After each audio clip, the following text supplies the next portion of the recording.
My name is Sophia. I am 29 years old. I am turning 30 years old this November. This is my story, and this is the trigger warning for all of you out there.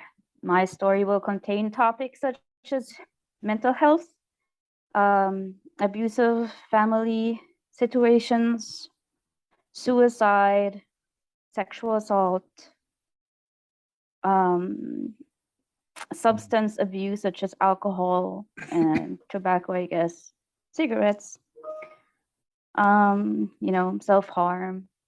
It's pretty much a lot of stuff. Oh, uh, thank and you for being so open about it, I guess. of course, yeah. And um, I hope it's okay, but this will not just be my story because I feel like my story will not just be complete if it's just about me. So this is actually a story about me, my mom, and my dad. Oh, Because that's I feel very like, interesting. yeah, because I feel like Mhm, that's when you understand it, because it's like a puzzle, right? mhm. So, yeah. So I think the best is to start at the beginning, and I think that's when you were young. That's where it starts Yeah. for most people, right? Yeah. Okay. All right. All my alarms are going off. Okay. So, how do we start this? I guess let's start with how my mom figured out that she was pregnant with me. My mom didn't figure out that she was pregnant with me until she was like 6 months in. Huh? And, yeah, How? yeah. I mean, And the best part was she found out the day after she went ice skating. mhm. How So that raises many questions, right? I mean, I don't know. I know when you get pregnant, at first you don't notice, but at what point should you start noticing if you pay attention? exactly. So what happened was my mom was like I think 45 or 46 when she was pregnant with me. Mhm. What she knew was that she couldn't get pregnant anymore. That was what my dad knew as well. My Oh, dad, he was super old. He was like 55, I think, or something. and why was that exactly? That's because what do you mean? Like why they thought she couldn't get pregnant anymore? Yes. Yeah. Yeah, because she was, she was so close to menopause. I think at that point she wasn't really having periods anymore. Did she And have prior to children that, before that? yeah, yeah, she had a bunch of children. I have a couple of half siblings from her. See, it's very convoluted. So you were kind of like a miracle baby. Yeah, yeah. Like I was totally unexpected. And when they went to the hospital to get her checked out, because she did realize that something was like, this is kind of weird. So she went to a doctor, and the first doctor diagnosed her with a cancerous mass, which was me.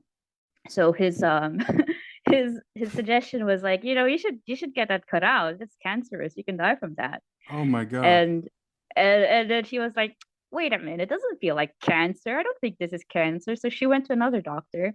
Oh my And that God. doctor was like, what the fuck is wrong with the first doctor? This is a baby. How can So you diagnose a baby as cancer? How? I don't know. But it's cool. At first I was a cancerous mess, and then somehow I morphed into a baby. So Wow. that's the intro. And then when I was being birthed into this world, um facts are, one, I was 1 week overdue. Mhm. So I did not want to come out at all. I was like, nah, fuck this world. I don't want to come out. I don't blame you. It was the right decision. Right. The second one is that, so not only was I upside down, I was also facing the wrong way. So my feet were coming out first, right? And they were like, no, no, no, no, this she can't come out this way. So they start, doing C-section. But then apparently they found out that I had already emptied my bowels inside of her. So they had like a time span in which they had to work before her and me would die of like fucking sepsis or something. Mhm. So that was cool. And apparently then after that I was kept in an incubator for a week, I think, or something, because I don't know. So I never really asked about that. so from the second you were born, you were already intense, huh? Yeah, it's like, oh shit, man. So So I have to ask, from what I understand, you are born in the Philippines, right? no, I was Or born in Switzerland. you were born in Switzerland, right? Oh yeah, yeah. Okay, so So yeah, for the listeners, I am I am mixed. I am half Swiss and I'm half Filipino. ah, And yeah.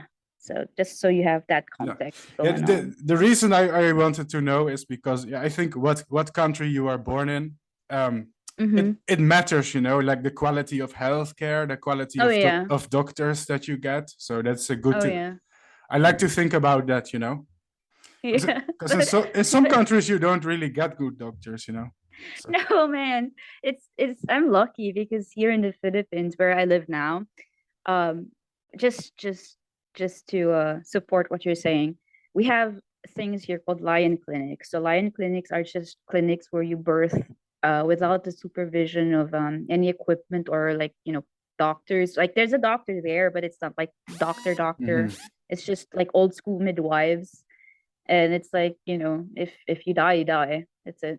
Oof. And I'm lucky. I was born in Switzerland, at least, and not in like a dingy province, Well, little but it was village in place. but in Switzerland you were diagnosed as cancer, so Yeah, well, I don't want to get sued by some sort of like Swiss government person or anything, but my the quality of healthcare in Switzerland is also a little bit questionable, if I may say yeah. so I myself. mean, I mean, Yeah. I'm shocked. So that's why you need a second opinion. Yeah. Oh man, there's so many stories I can tell you, but yeah. So that's how I started. I came into this world that way. Mhm. Now, just to now we go to my mom, Mhm. my mom, she's a Filipina. Ah, Um she moved to Switzerland, I think, when she was in her mid 20s or late 20s, maybe mid 30s, I don't know. okay. And that's where she met my dad. My mom, she was divorced, and so was my dad. So when they met again, um, not again, but like when they met for the first time, it was kind of like okay, let's try this. You know, we both have been through this already. Let's give this another try, another chance, and let's see if it works out. It was kind of like that. It was almost like a business relationship, but there Oh. was love there. There was fondness there. It was just very almost pragmatic, if Mhm. I may say so. Right. Okay. So they were together, and then I came along. They didn't really expect me, but I guess it was okay for them. So they were happy. My dad said when he heard me crying for the first time, he instantly fell in love with me. That's pretty sweet. That is cute. Uh, yeah. He said before he heard my voice, he wasn't really on board with the idea and everything. But then he heard me, was like, you know what? Maybe I Yeah. do want another kid. So Mhm. I wish it could be like that for the rest of my childhood, but unfortunately, my parents, they were very troubled people, Mhm. especially my mom. So this was the setup. We were living in Switzerland. Um, my dad, he was what we called a pendler. He would, go from one city to the city he lived in. So he would go to another city to work. He would live there, and then he would come back on the weekends to visit us, basically, Oh, and and he spent time with us. all the time your mom was alone. Yeah, and she was with me. Hmm. Now, at that time, we also lived with my half sister. Um, my half sister, she was also very troubled. Mhm. So why do I say this? So first of all, my mom, she was always alone. My mom, I love my mom. She's great. She's cool. There's a lot of stuff that she didn't really do right, but after you hear her story, you'll be like, I can't really blame her for that. It's just it's just what happens to people when a lot of bad No, stuff I happens to agree. them, right? Yeah. I think good people can make bad decisions. So Yes. I Yes. think you are Yeah. smart for realizing that. Thank you. Yeah, I mean, So a lot of people, they are very fast to judge, right? yeah, yeah. So my mom, oh my God, her anger problems. Hmm. It was so scary, dude. Hmm. Like one of my earliest memories is just my mom beating up my sister. Oof. So, My sister, yeah. um, well, maybe I'm jumping ahead in the story, but usually anger issues, don't they tend to stem from people who had their own traumatic Yeah, stuff in life? exactly. Yeah, yeah. Exactly. My mom, so you have to understand, at that point, I was just a cancer mess. I did not know Oh my God. anything. I was just a baby. I was just, oh man, there's so much. I was just a baby. I didn't know anything, but that was my first memory of my mother. And I still loved her, that's so you can see there, it's like, Mhm. I don't know. But my sister, I think she was like around, I was, I was, what is our age gap? I forgot. It's like 13, I think. So when I was a baby, she was like 13. So this must have been like 4 years old. So she would have been like 17. I'm Mm. bad at math. So she was 17 years old. My mom was beating her up for stuff that my sister was doing. No. And I was just I just remember I was just standing there so confused and I was so scared and crying. And I didn't understand. Oh man, I'm crying again, sorry. Mhm. But it's just so that was my first memory of of my childhood. It's just violence, that That's sort of rough. violence. Yeah. And so while I was growing up, I always kind of had that hovering over my head, like my mom, she's awesome, she's really good at cooking, she's really talented, she's funny, she knows a lot of stories, she's experienced a lot. But on the other hand, there was my mother, who was almost like this scrupulous monster who just didn't know how to love and how to be gentle. Mhm. And so So were you raised like in a harsh way, you think? Like I would say I was raised in a Filipino way. mhm. Okay, so how do I explain that? um Explain it to the white boy from Europe. so how do Filipino families are usually very strict, Uh, and Well, the Philippines is a bit of a unique country in my opinion, but yeah. I have worked in Asia, and Mm-hmm. I do know in Asia culture things Mm-hmm. like depression and anxiety are kind of non-existent, and a lot of mental Yes. illnesses are something like to be ashamed of. I don't know if Yes, that's the it's a same.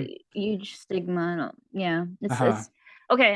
So I never really got a proper diagnosis for what I'm going through. I think because that's what it seems like with everything. I think I may be schizophrenic, but I've been through so many therapists, so many psychiatrists and psychologists. I've been trying so hard to get a diagnosis here, and it almost feels impossible for me. Okay. I don't know if it's because of my mental illness, because of schizophrenia, that I'm not able to do that, because I'm like deluding myself into Mhm. being like, oh, these doctors, I cannot trust them or whatever. But I mean, Okay. when you go to a fucking therapist and the first thing they tell you is like, you should go pray, that tells you a lot. Like, Oh. you can't pray this shit away. I tried, dude. I will get to that Mhm. later. Yeah, So well, so let's focus on your childhood first. Yeah. my childhood. Yeah, yeah. So we had that. I had violence hovering over my head, and I could tell my sister. She was also very nice to me when I was young. Mhm. Nowadays, we have a very rocky relationship, because I guess there's a lot of stuff she herself still has to go through, and she hasn't really processed it yet. That's what it feels like to me. That's why she's always like so angry. It's like the cycle repeats itself. Mhm. And but so it's always like I was always living in like this like in between, like almost like a twilight zone, you know. Well, what do I get today when I wake up? Will I get the kind mom? Will I get the kind sister? Or will I be in living hell again? Will I be locked in the bathroom again? Will I be threatened with a slipper again? Because that's the thing that Filipino moms love to do. Like they'll threaten you, you know, when you don't listen to them, when you're just being a kid, when you're just being a little bit loud, just being a little bit, you That's know, terrifying. Yeah. playful. Yeah, they're gonna Yeah, I be mean, threatening you with a slipper or with a slap or with like children a they spoon, they get whatever. the security from their parents. If you don't have Yeah, that, you know, that really messes exactly. with you growing up, with your development. So, Exactly. So you know, you have to think about it. At that point, I was already experiencing existential fear. Like I mhm. was fearing for my life because I was constantly thinking like I have to be careful. I have to not fuck up. I have to not be too loud. I have to be, you know, this and that. I can't make my mom mad or my sister because So otherwise, so yeah. were there certain things that would make her mad, or was it just random? No, it was usually always like just basic kid stuff, you know. Hmm. You know how kids are, you know, Yeah, they'll of be like course. asking a lot of questions. They'll be annoying because they want your attention. They want hugs. I didn't have that. Hmm. I I remember I had that for a while. That was those are the memories of my mom that I cling on to with dear life because I believe that that's my mother when she's not dealing with her own demons. That she's that kind mom when she's holding me, she's nice to me, and she tells me that, you know, she wished for me. That's Hmm. the mom that I think is the real one. Hmm. And so I can forgive her for everything else that she's done, you know. I guess for most of my childhood I felt very neglected, you know. And part of me, like today, I was crying today to my boyfriend about it. I was saying that I feel very angry. I feel very upset. I have a lot of grief in me Hmm. for what has happened during my childhood and that I felt like you know, like a puppy that you loved at the beginning and you took Hmm. care of it and all that and you spoiled it. But then like as it grew bigger and older, you start neglecting it. Like yeah, you're feeding it, but at the same time it was just kind of chained up in a Yeah, cage yeah. and you don't really pay attention to it, you know. I guess the older and the more independent you become, the more you become like, you know, somebody who can upset your mom because you make your own decisions that don't agree with her, and you Exactly. become a person instead of just a baby. And Yeah. And I do think yeah. you seem very perceptive though, like emotionally, the way you describe people and observe people. I think that's impressive. You have you know, Thank because you. I think all the people in your life that you describe right now, their biggest problem is not having self-awareness, and I think you have that. Thank you. So, I I think I think it's a skill that I had, just like a survival skill that I had to learn when mhm, I was a child. Because you know, here's the thing: when you're that young, you don't know anything. You don't understand anything, right? Like something hurts, then you associate something negative with it because of course it hurts. You know, fire bad, knife bad, you know, nail bad. mhm, But you don't have that experience, that life experience to think like, oh, fire bad, but fire also good because fire warm. You know, mhm, it's something that you learn later on when you're able to overcome that. But I had to learn that early on, that like, oh, mom bad, but mom also good. I cannot mhm. hate mom because mom loved me, but mom don't know how to show that she loved me. Baby speak. But it's just basically how I was thinking. Well, Like when she I was yeah. well, I'm very quick to make assumptions about you, but I think I think it's just nice, you know, the fact that you can observe yourself from another Mm-hmm. perspective and just be in touch with your feelings.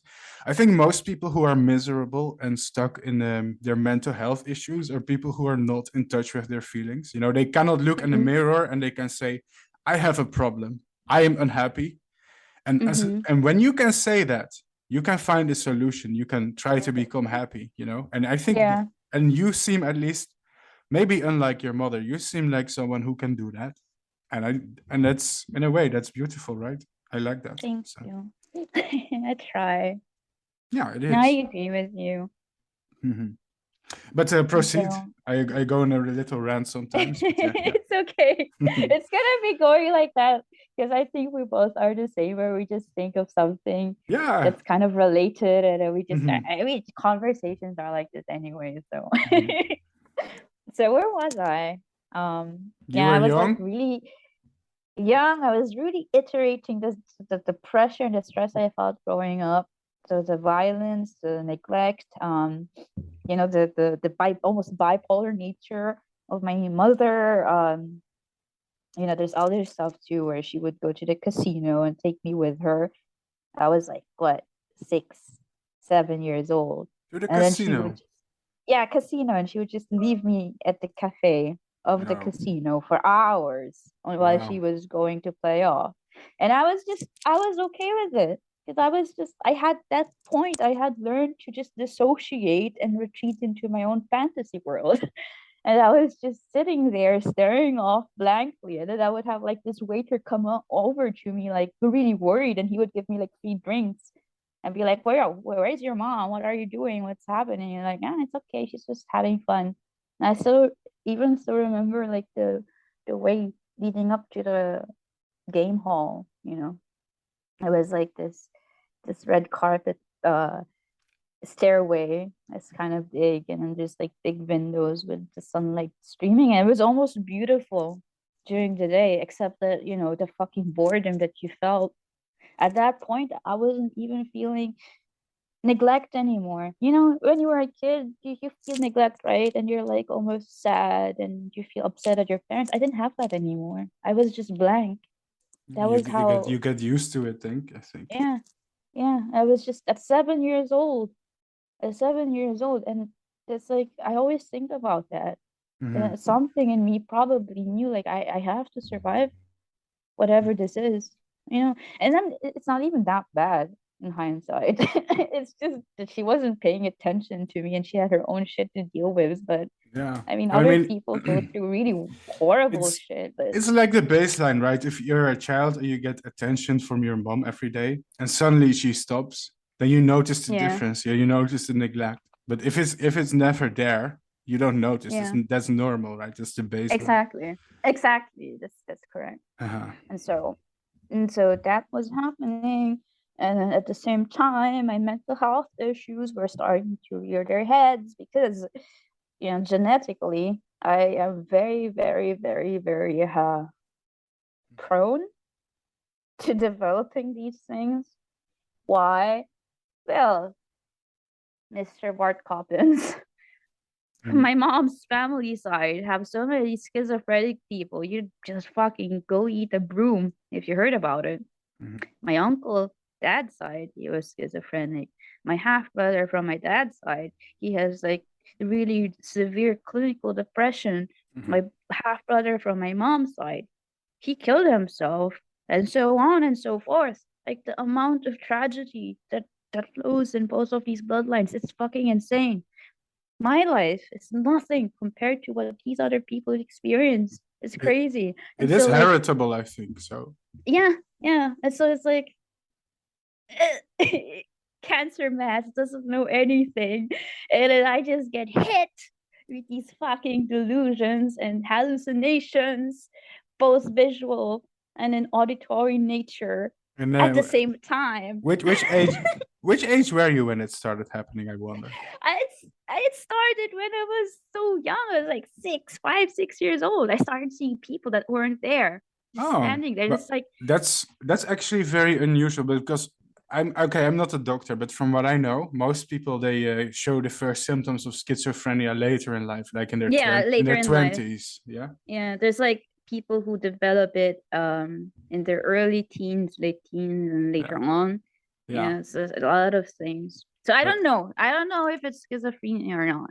So uh, you gotta keep in mind. I only had one diagnosis once that I don't trust because she made that diagnosis mhm. after the intake. Well, I'm not meeting. qualified to diagnose people either, but if you show do you, for example, if you have delusions and hallucinations, right? And what they call experiences of influence. That means that the experience that your feelings, your impulses or actions or your thoughts are not generated by yourself, but are placed in your mind, like by some external force, right? Have you ever? Oh yeah. Oh yeah. Well, I mean, Oh, I don't want to say that you're schizophrenic, but considering your who family knows? history, I mean, Who knows, right? If it quacks like a duck and it walks like a duck, then I mean, maybe it's a duck. Who it's knows? very probable. Legally, Yeah. legally we cannot say it, but it's like Yeah. almost certain in a way. Yeah. Yeah. Yeah. So self-diagnosing Mhm. in most cases is bad. Yeah. But I kind of had to do it for myself because I never really got that support once we moved to the Philippines, and it's so hard to find therapists here and proper mental health support. So that when I was like 12 years old, that's when it's like full blown. It was like so bad. I didn't know what was happening to me. I thought I Really? was going insane. Yeah. So I didn't know. I was like hyperventilating every day. I didn't know what I was. I thought I had like lung cancer or something. And then like how what exactly did you feel or experience then at such a young age? can you repeat that? Sorry. I didn't understand the question. Well, okay, I was wondering what exactly it was that you experienced at that moment. Was it like Oh, when I was like 5, 6 when it started. yeah, but at this point in the So story you're like 12, right? no. So that's just skipping ahead a little bit. Okay. Okay. So when I was like 5, 6, that's when it started. At that point, I was seeing people that weren't there, and I constantly was hearing my mom call for me. I mean, maybe it's just an anxiety thing, because she always called for me for whatever reason. It's connected. It can be both. Yeah, yeah. And then, I always heard radio chatter and television from through the walls. Nobody else could hear it. And it constantly heard, like, I still hear it. I hear this really, it's not tinnitus. It's worse than that because I heard these like tinnitus recordings before, and it's not that way. But it's the same like high pitched screeching that almost like it like it buries itself in your skull. It's maddening. Just the stuff that I started experiencing. And then so that was happening on top of the situation at home. And then socially, I was a mess, bro. I Mhm. didn't know how to be human. I didn't know how to talk to people. I didn't have personal hygiene. Because I didn't have personal hygiene, I always smelled so bad. I always smelled like piss, actually. Because I didn't know that I had to shower. Nobody ever showered me. Nobody ever like changed my clothes or told me like, hey, you have to change your clothes. You have to brush your teeth. You have to do this and that. I didn't know that. So I would just go for weeks unshowered, smelling so bad. I didn't know that I was smelling bad. The other kids, they just avoided me. And then I didn't know how to talk to the other kids because one, they scared me. I was scared of everyone. I was constantly crying. I was so annoying as a kid because I was always so scared. I was always crying. Mhm. I was always flinch at everything. I was literally like this like street dog with fleas that would just bark at its own shadow. That's almost how it felt like to me. Mhm. And so kindergarten was cool. I was always getting in trouble with the other kids because I was the perfect like victim role. Like I fit that victim pattern so perfectly. I was small. I was kind of like meek and quiet. I cried easily. I was upset easily. I cried constantly. I cried every day actually when I was a kid. I hated going to kindergarten because I hated how mean the other kids were. That's how it felt like to me. I thought they were mean. They were mean and they didn't play nice. And Were they mean to you, or did you perceive them to I be don't mean? know. I think I perceived them as mean, but then again, I perceived everyone as mean. So you got Ah, that's there you go. to be fair, kids are little sociopaths, and if you're different as a kid, you get bullied very easily. Oh So yeah. so Yeah. maybe it was real. Yeah, who knows? It's Yeah. just it is just weird, and it's also like I guess it's because of the culture in Switzerland, because you know how it is in Europe, right? Like some of the Yeah, countries, there's in like a lot of winter. like, yeah, and so that was happening. So we now move on to, oh yeah, and I didn't learn how to speak properly until I was like 5, 6 years old. Wow. I knew how to communicate, like I was able to communicate what I felt, but I didn't know how to speak the language. Mhm. So, but here's the but later on I would then go on to master like 4 or 5 languages. So it was just like late bonus. Anyway, so that was happening, and then so 5, 6, and then 7 years old. That's when it started, all coming together. I started developing the skill.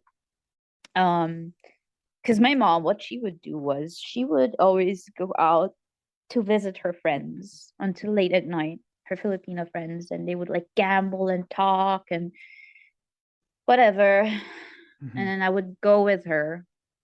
I guess because she couldn't leave me at home anymore. Because the last time she left me at home, she came home at around 1 a.m. I was just at home crying, calling my dad and being like talking to him about like I hear scary sounds outside. I'm scared. I'm scared. And she got in trouble for that. And so she started taking me with her. And so um I guess that's also how I started learning the language, Filipino, Mhm. because I was listening to them talk.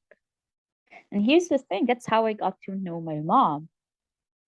Because before that, I didn't really know anything about my mom. I just knew that she was good at cooking, that she was really, cool and talented, but she could also be really scary and mean and, violent. Mhm. I didn't know anything about her because she never spoke to me that way.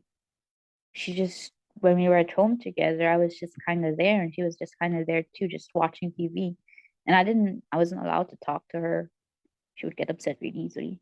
Mhm. So what happened was I would listen to their conversations, almost like eavesdropping, while I was like zonked out playing Harvest Moon 2 for the Game Boy Color for hours, just doing the same action over and over again.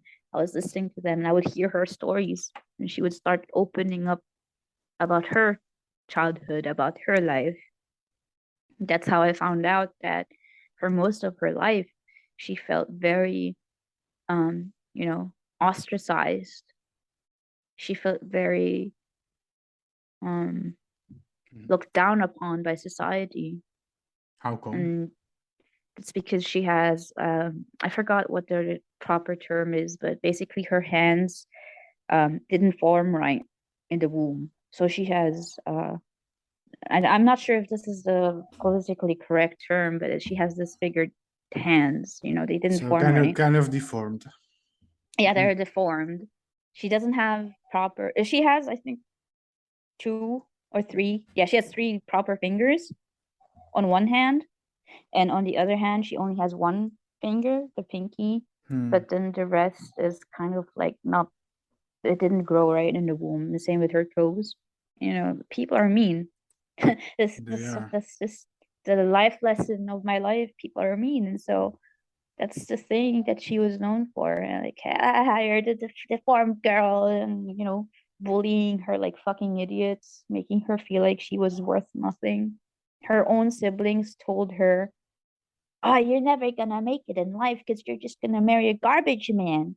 You're Wow. just gonna be this and that." And her mom never provided for her, and she never learned how to love, basically, because nobody ever showed her that kindness, that gentleness. She had to work in the meat market from a very early age. And then she was also basically the one raising her own siblings, even though they were treating her so bad. It really shows how stuff like anger and depression just Yeah, pass down every generation until you address it, exactly. right? Exactly. That's why I said at the beginning, this is not just my story. But this is also the story of my mom and my dad, because if you don't know the history of your family, and this is really, I think, important That makes total for sense. anyone.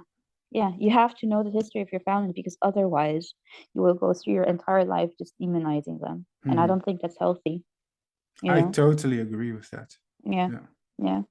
Yeah. I'm just speaking for myself though. I mean, yeah. But You're doing a good job, seriously. thank you. And so Mm. that happened. She was playing with her friends, card games, gambling, telling her life story. And as she was talking through these nights, I was slowly starting to form this picture of her in my mind and understanding her at like the age of 7, 8. Like, who does that? Which child does that? At 7 and 8, you don't think about these things. You think about like, hey, what's the stack for tomorrow or anything. You don't have existential fears. You don't think about like, is this always gonna be this way? You don't think about like, does she really love me, or is something wrong with me? It's not the norm. But I didn't know that, because for me that was my baseline, and so I just tried to survive the best I could and make do. So I was doing that, and Oh, I hate to interrupt, but every 40 minutes we have to make a new okay, Zoom call because I'm using the okay. free version of Zoom and it has a 40-minute limit. So And that's why we need more listeners so you can upgrade. yeah, maybe. Okay, I'll quickly make a new one. You're doing an awesome job, Okay. by the way. Be right back. Hey, you're back. Sorry for the interruption, ladies and gentlemen. We're using the free version of Zoom, so every 40 minutes we are forced to make a new Zoom call because 40 minutes is the limit for the free version. Whatever. How are you doing? Whatever. I'm doing great. Okay, let's get back into the conversation. Sorry for the forced interruption, but no problem. mhm. So where was I? Well, My mom. you were young. Yeah. You had difficulties communicating with your peers. Oh yeah. I was a creature, basically. You were a creature. My only friends at that point were like the toys I had and my computer. Oh yeah, and you told your mom's life story about her working on the meat market. Yeah. Yes. So and I had to get to know my mom that way, through her stories to other people. None of these things she ever told to me directly. Maybe when I was older, she kind of told me some stuff. But at that point, I already knew. I was like, yeah, I know that. I told her, like, I know that you worked here and here. She was like, why? How do you know that? I was like, because you told your friends. I was listening. And then she was like, what? But yeah. That's interesting. And then, this just shows you, like, I never communicated with my mom. I never spoke to her about any of these things. Like, I never. Dude, until I was like, yeah. this is going to sound really random, but when you were young, did you watch Pokemon? It sounds off topic, but yeah. Oh yeah, I was obsessed with it. Your life story reminds me of the episode where like Meowth learns to speak. When he's oh yeah. when he's true. Yeah, when he's eavesdropping on other people because he wants their affection and he learns to talk. That's actually so sad because I watched that when it aired. Yeah, it reminds me of you. I got reminded of myself too. I was like, oh my god, it's like me. He did it for affection and then he was rejected. This is the worst part. I was like, fuck this. You're not going to be rejected, so. Oh. So it was that creature. And then my elementary years, they were weird. I was so at first I was not being bullied per se, but the other kids saw like, oh, she smells bad and she's weird, but she's kind of cute, so let's be nice to her, but also like kind of mean. So it's always like also very bipolar in nature. I'm not sure if I can use that term. I don't know. Not bipolar, like the duality. I don't know. Whatever. Sorry. No, I think in this situation it's okay, I guess. Yeah. Okay. And so, for example, my first day in school, I made one friend. her name was Sarah. I can say her name because Sarah probably doesn't even know I exist anymore. And I don't know her last name anyhow. Mhm. But Sarah, she was my friend for a day, and then the next day she had another new best friend. It's just normal. Kids are that way, I guess. But Yeah. I didn't understand that. And so when it happened to me, I was so devastated, my dude. I was I was fucked up. I was beyond broken and tormented. I felt like so betrayed. Like you don't even know. I felt so broken and betrayed and so fucked up that when lunch break happened, no, it was not lunch break. It was like a 15-minute break. When it happened, I was just standing in a corner of the schoolyard, just crying the entire 15 minutes, and Mhm. nobody could like calm me down. I was just standing there crying against like the railing Mhm. because, oh man, it's kind of fucking me up right now. It's cringe and as stupid as it sounds. It was because I wanted, It's not cringe. because from my experience at home, Mhm. when I was crying, oh shit, I'm crying. When I was crying, I would just be ignored or yelled at. Mhm. And so to me, to see if somebody actually cared about me was to cry and see how they would react. It's kind of manipulative now that I think about it. But I Oh would yeah, do if that. if you don't know any other way to express it, I guess, you know. Yeah, so I was doing that because I wanted to see, like, hey, does she actually care? And she never came to ask me what was wrong.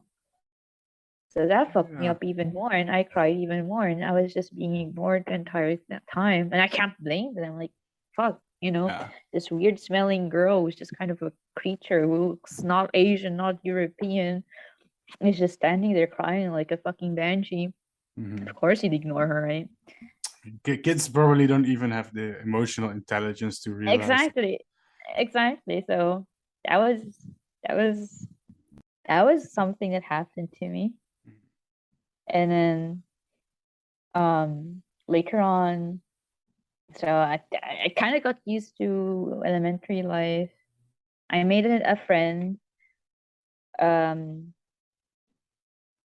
but then okay, here's the thing. This friend, I made this friend because after I got used to how life was like with other kids and other people, and at that point I didn't really know how to socialize because I never really left the apartment at that point. I was always just at home. That was the world I knew. I never really went outside to play. I didn't know that. I didn't have that experience of, making random friends at the sandbox or whatever, how you see it in the movies. Maybe it's just in the movies. I don't know. But I didn't have that. So I was like this awkward creature potato just crying all day. When I got used to not being a creature potato, I kind of adapted how the other kids were. And at that point, how the other kids were is kind of being mean. You have to be kind of mean to be liked. Because I realized, like, when you're being mean, then people will try really hard to make you like them. It's so manipulative, but it's just how it is. It is. And so I had to adapt to that. And I was like, I realized, like, okay, I have to be kind of mean, even though I'm not really mean. I don't know how to be mean. And so what happened was we had a new girl come in, and she also kind of had her face, I think it was a little bit disfigured. I don't remember if it was because she was like missing an eye or something. It was something like that. I have very bad memories of what it was exactly. It was something with her eye. Mhm. And because, physical deformity, hello, kids love that to bully people over that, right? So they were like bullying her, picking on her, and it was like PE, physical education, gym, and we were in the changing room changing, and that's just a private place where only the kids can be, right? Because Mhm. the grown-ups could come in. And so they were ganging up on her in there. And I was there too. And I was like, okay, okay, it's my time to show that I'm a mean girl. And I have to adapt. I have to adapt. But everything I did at that point was kind of almost like comically exaggerated. And so what I did was I started like hitting her with with my shirt, like almost like whipping her. And at first, the other kids were like cheering me on. I was like, "Oh yeah, I'm doing it right." But I felt really bad. I was like, "Fuck, I don't really want to do this," but I kept doing it anyway. But then the others are like, "Okay, wait, just going too far. Stop, stop, stop." And then they were the ones who stopped me. It was like, okay, okay, I'm not gonna do it anymore. I didn't want to do it anyway. But then, I realized at that point, I was like, man, I really don't like this. I don't like this word. I don't like how people are. I don't want to do this anymore. So immediately after I did that, I apologized to her. I was like, I didn't really want to do that. I'm so sorry. I was stupid and mean. And then she cried and I cried because I felt so ashamed and guilty. And we became friends. And that was my first real friend in elementary school that I made through forced social bullying. It's really weird. Huh. So what happened after that? What happened after that? So it was just that, my daily life at school. I was becoming increasingly more miserable. I didn't know why. Situation at home didn't improve. At that Yeah. point, my sister was kicked out, my half sister. Already kicked out of the house. Yeah, she was like 17, 18, 19, maybe. I don't know, like around Damn. that age, 18, 18. I'm 29 Um, and I still live with my parents, so so she was kicked out because at that point, my sister, my half sister, she was also very troubled. She was always going out late at night, staying out late at night. She was up to no good. She was a troublemaker. She was a delinquent, like a typical delinquent. Never went to school. She did whatever, all the things that you shouldn't be doing. She smoked in her room. She had like mold growing in her room because she kept like the the plate full of food underneath her bed and she forgot about it. oh my god. She would like and then my dad, so my dad, he was never at home, so he never really knew what was happening at home, and I didn't want to tell him. I don't know why. I think it was like I think fear. oh, you were afraid of his reaction? Well, the thing is, it sounds like maybe your dad has a more Yeah. positive image of what's happening, and maybe you don't want to ruin that or something. Yeah. You see, like my mom and my dad, they also didn't really get along well, but my dad tried so hard. He tried so hard, like whatever verbal abuse my mom dished out at him, whatever anger issues that she had went through, that So, she like do you think that the reason your dad was absent because he was also afraid of your mom? maybe. I often wonder about that. Maybe like he Yeah. wanted to provide for us, I mean, in but at the hindsight, same time, it makes sense if you think about it, don't you? yeah, Maybe he was just afraid to be there. maybe like he didn't want to leave us, Maybe he cared and he about want maybe he cared about you, but he was like yeah. he can't be about around someone who is angry. Yeah. Yeah, yeah, it's probably makes sense. Because like even like later on, they never really slept in the same bed after we moved to the Philippines. Mhm. My mom was on the first floor and my dad was on the third floor. So it was like you were living in like this apartment complex. I was on the second floor. Mhm. So and then but that was the house and an apartment complex. But yeah, going back to that, he never really knew what was going on. So when he came home one time and then the computer was in her room and then he had to work and then something fell on the floor. I think it was like his lighter or something. So he went to kneel down and he reached underneath her bed and then he touched something really soft and fluffy. He was like, what is this? It's like he thought it was like a pullover or something, like a sweater, something big and fluffy, and then he pulled it out. And then he saw fucking like a tower full of mold just fucking sprouting from what appeared to be chicken or used to be chicken. And he was Ah, so shocked. He was so like mortified. He was like, this is a fucking science experiment. What is this? So, it's funny now that I tell the story, but at the time, of course, it's like horrifying because that tells you a lot about like the mental state that my sister was in. yeah. And because she couldn't stand it. She couldn't stand the situation at home. She was always getting yelled at, beat up. She had it worse than me, honestly. And then one time, the final straw broke the camel's back, as they say. If they say it that way, I don't know how the proverb actually goes, or saying. But one time, and I think about this event a lot because I feel like maybe it was kind of artificial. Maybe my dad kind of knew what was going on. I didn't know. But there was this one time that my dad and my sister had an argument. And this was weird because my dad, he was a more um held back type. Like he never really fought with me, my mom, or my sister. He never was mean to any of us. He wasn't like my mom. So my dad was kind of like the angel and my mom was the devil. And there was this one time that my sister and my dad had an argument over money. She had to owe him stuff. So she finally paid it back to him, but it was like full of coins. Like it was a jar full of coins, and then she just kind of like slammed it on the table. I was like, "There you go. Are you happy now?" And apparently that was it. That was enough for him. And he was like, "No, this is too much. You get out of this apartment, get out right now. I'm kicking you out right now. You're 18. You can go live on your own. I don't care. Just do what you want."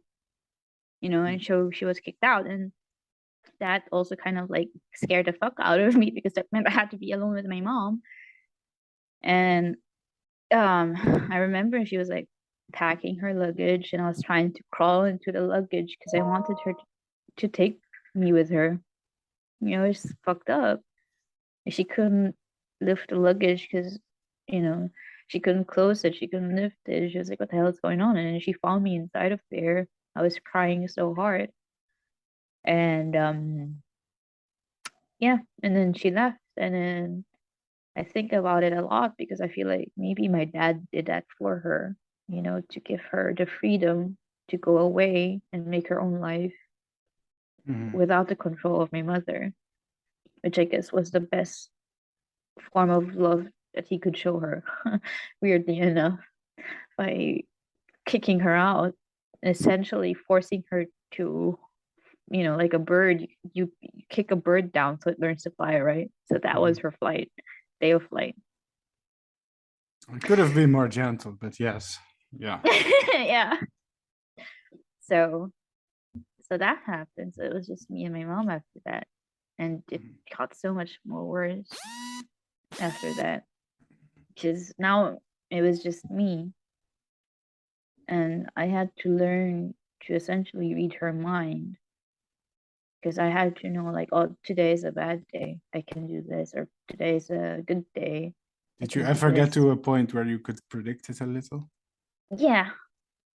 I knew it. I knew it based on her facial expression, on her body language, and how she replied to me. And then that's when I knew, like, I have to be quiet, or I have to do this and that. I can't do this and that. And so I had to juggle with that, right?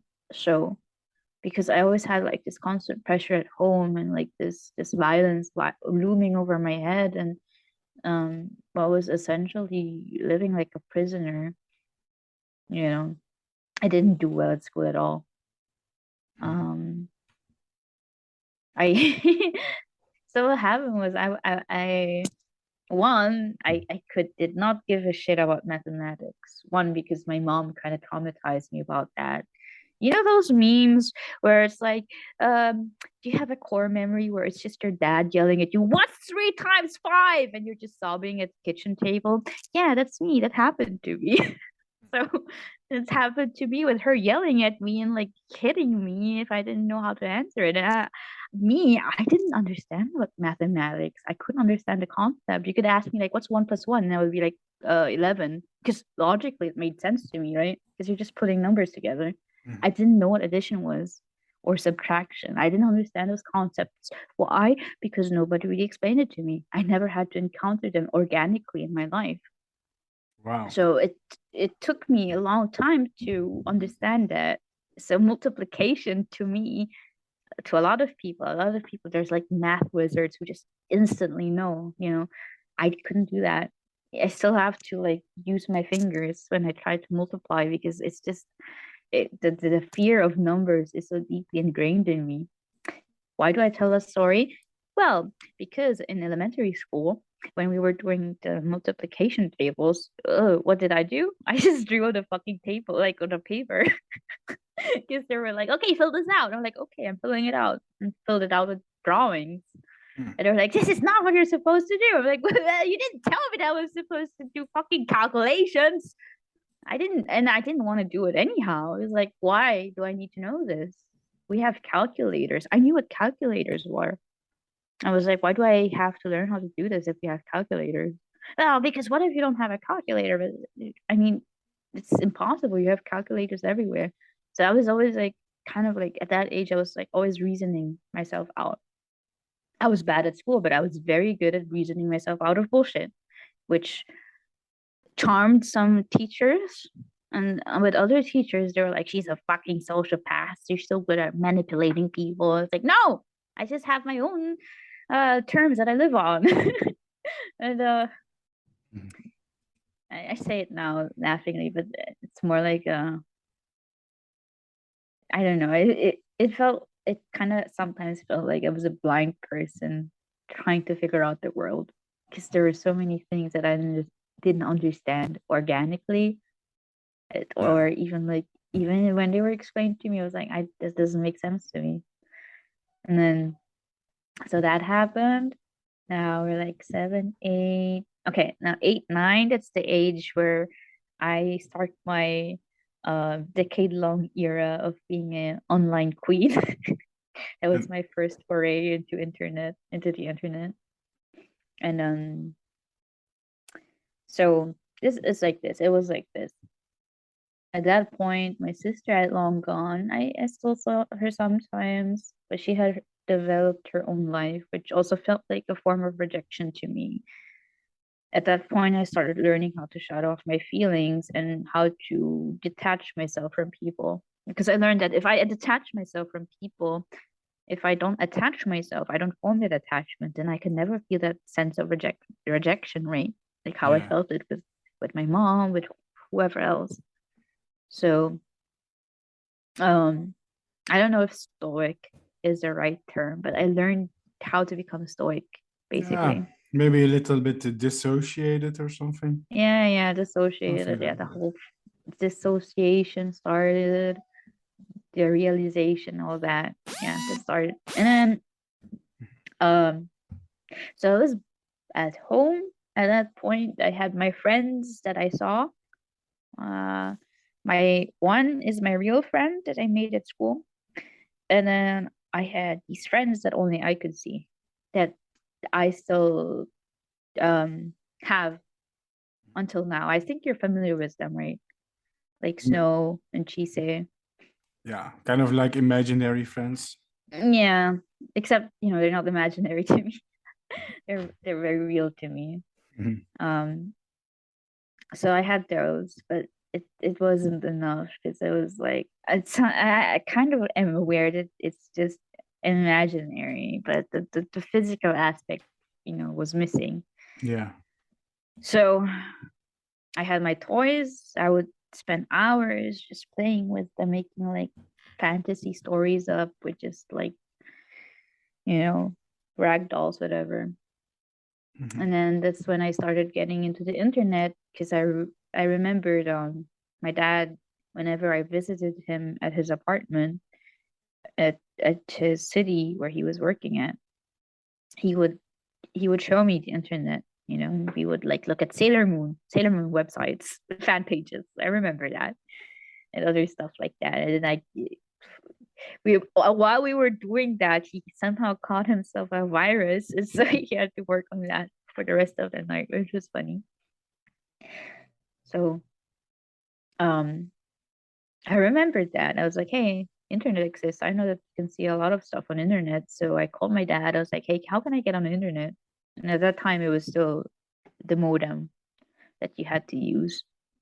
And then he said, okay, I'll come home I'll explain how to use it, and then you can start browsing it whenever your mom allows you to do it. Okay. So he came home that weekend. He showed me. He explained to me, you can only go on the internet with a modem, as long as nobody's on the telephone. So if somebody's on the phone, then you can't do it. Ah. So I was like, okay. And he explained it to me once, and I understood immediately. And so from then on, whenever my mom was on the phone, I was always on the internet. And that was my escape from everything. That was my lifeline, honestly. Mhm. Because that was the first time that I actually really spoke to people. That wasn't just like make pretend or like kids speak, stuff like that. Common story with Yeah. people who grow up with internet nowadays, I think. Yeah. Sadly. Yeah. So I'm one of those people. Yeah. And so I started getting into chat rooms. I started getting into like learning about what fan sites are. Started learning about a lot of things. There's a lot of things that I started seeing that I shouldn't have seen at my age. You know what I mean? Mhm. But Uh-oh. but that's how I learned. So I learned more at that age through the internet than I did in school, Mhm. you know? So I was essentially like teaching myself through the internet. So what happened was after that, I started reading so much and I started writing. Writing was my one big escape from everything. I still write to now. And then I started getting into anime, I started getting into manga. It was always, fiction. Fiction was always the big thing for me. If as long as I had something fictional that I could hold on to, that was okay. As long as I had like something to read or I had my Game Boy with the internet, and I was fine. Mhm. Later on, it was music. Like I had to sleep with fucking like death metal blaring into my ears at like 11 years old. The fuck? Because otherwise I couldn't go to sleep.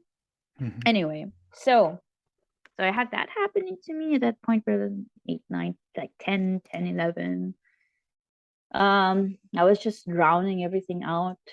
I was like, whatever. I have my world. I have my fictional world. And that's when the whole thing started with the mental illness. Mhm. Um, so how do I start this? I guess where you first really noticed that it started Okay. escalating. Yeah. Okay, so the way it started escalating was because when I there was one time that somebody sent me a link, like an online friend that I no longer speak to. And I hope she's doing well. She's probably pissed off at me or something because, I re- I'm really bad with friendships. I think you've noticed. I can't keep up with relationships or conversations. It's just too much for me Mhm. because I don't know how to do it. I don't know how to organically keep friends. So this friend, she sent me a screamer, you know, that was really popular back in the day. But for some reason, that screamer, it fucked me up so much. Like literally, it fucked me up so much because after Oh, that, I remember the time of screamers. Yeah. yeah, because after that, I couldn't get on the computer anymore because I was convinced that something would come out of the screen or out of my window and eat me. Well, it makes And sense because I think if you have at least symptoms of schizophrenia, you usually have something like paranoia, right? yeah, that's the whole when the whole And yeah, paranoia started. Yeah, and if there's something real that you have to be afraid of, it's just going to make it worse, yeah, actually. So yeah. it kind of makes sense. Right. So it's only natural, kind of like that it kind of escalated like that. Yeah. So what happened after that was, oh, sorry, you were gonna say something. No, not necessarily. Proceed, proceed. Okay. So what happened after that was, okay, at that point, my mom was taking me to church with her. She was raising me Roman Catholic, but she doesn't like enforcing the whole religion thing. It was Mhm. more like her form of socializing me, I guess. But it's also because she wanted to show me off to her friends because I was a mixed kid. Honestly, let's just be honest here. Because I was cute as a kid, and she wanted to show off that she had a mixed kid. That's Wow. honestly what it was. She just wanted to parade me around, be like, "Yeah, my kid is a mixed. She's pretty. I She's had beautiful. She's gonna be an sex with actress." a white guy. Yeah, exactly. And it's like, and people could be like, "Oh, you gotta be so fun, sex appeal, whatever. Wow, she's so cute." And I have to sit there like a fucking puppy.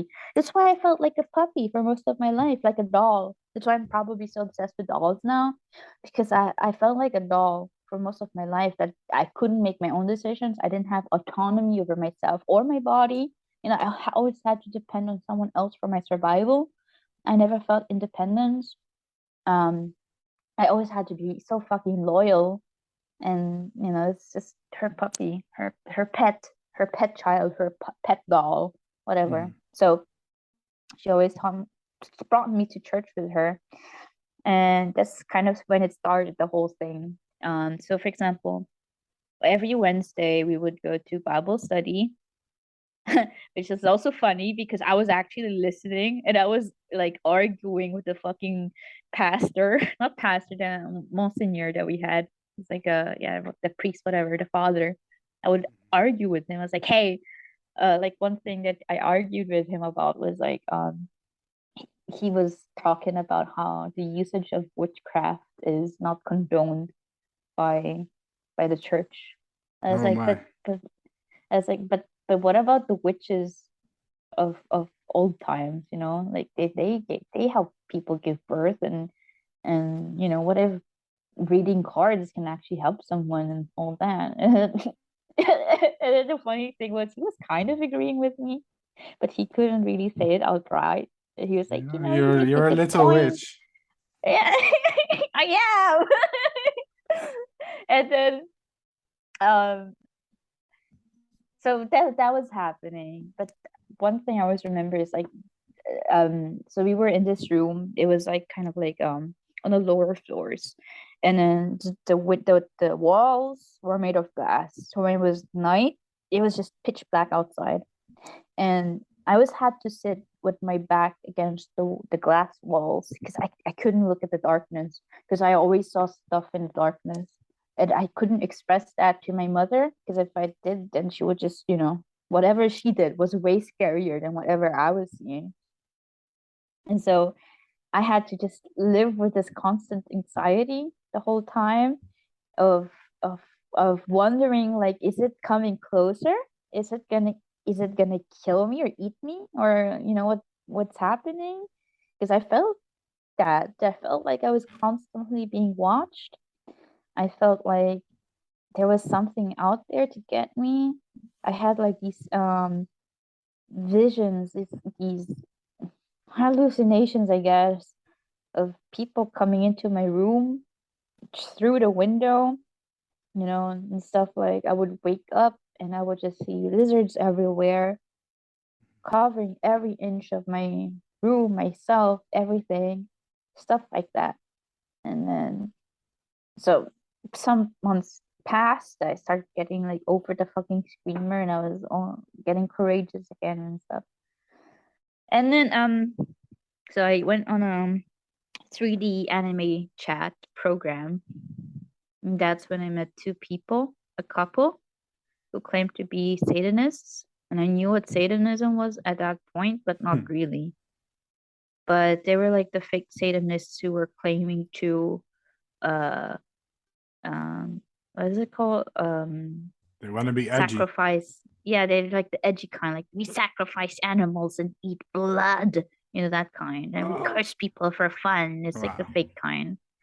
And so I didn't know anything about Satanism per se at that point, and I was like, oh my god, they're the real deal. Oh my god, and so, but then I was like also morbidly interested in them, because at that point I was already kind of like very drawn into the occult and everything, which I think and I think it's also normal for people with this affliction to be drawn to those kinds of topics, because it's like the other world. You're just a witch. I'm gonna accept it.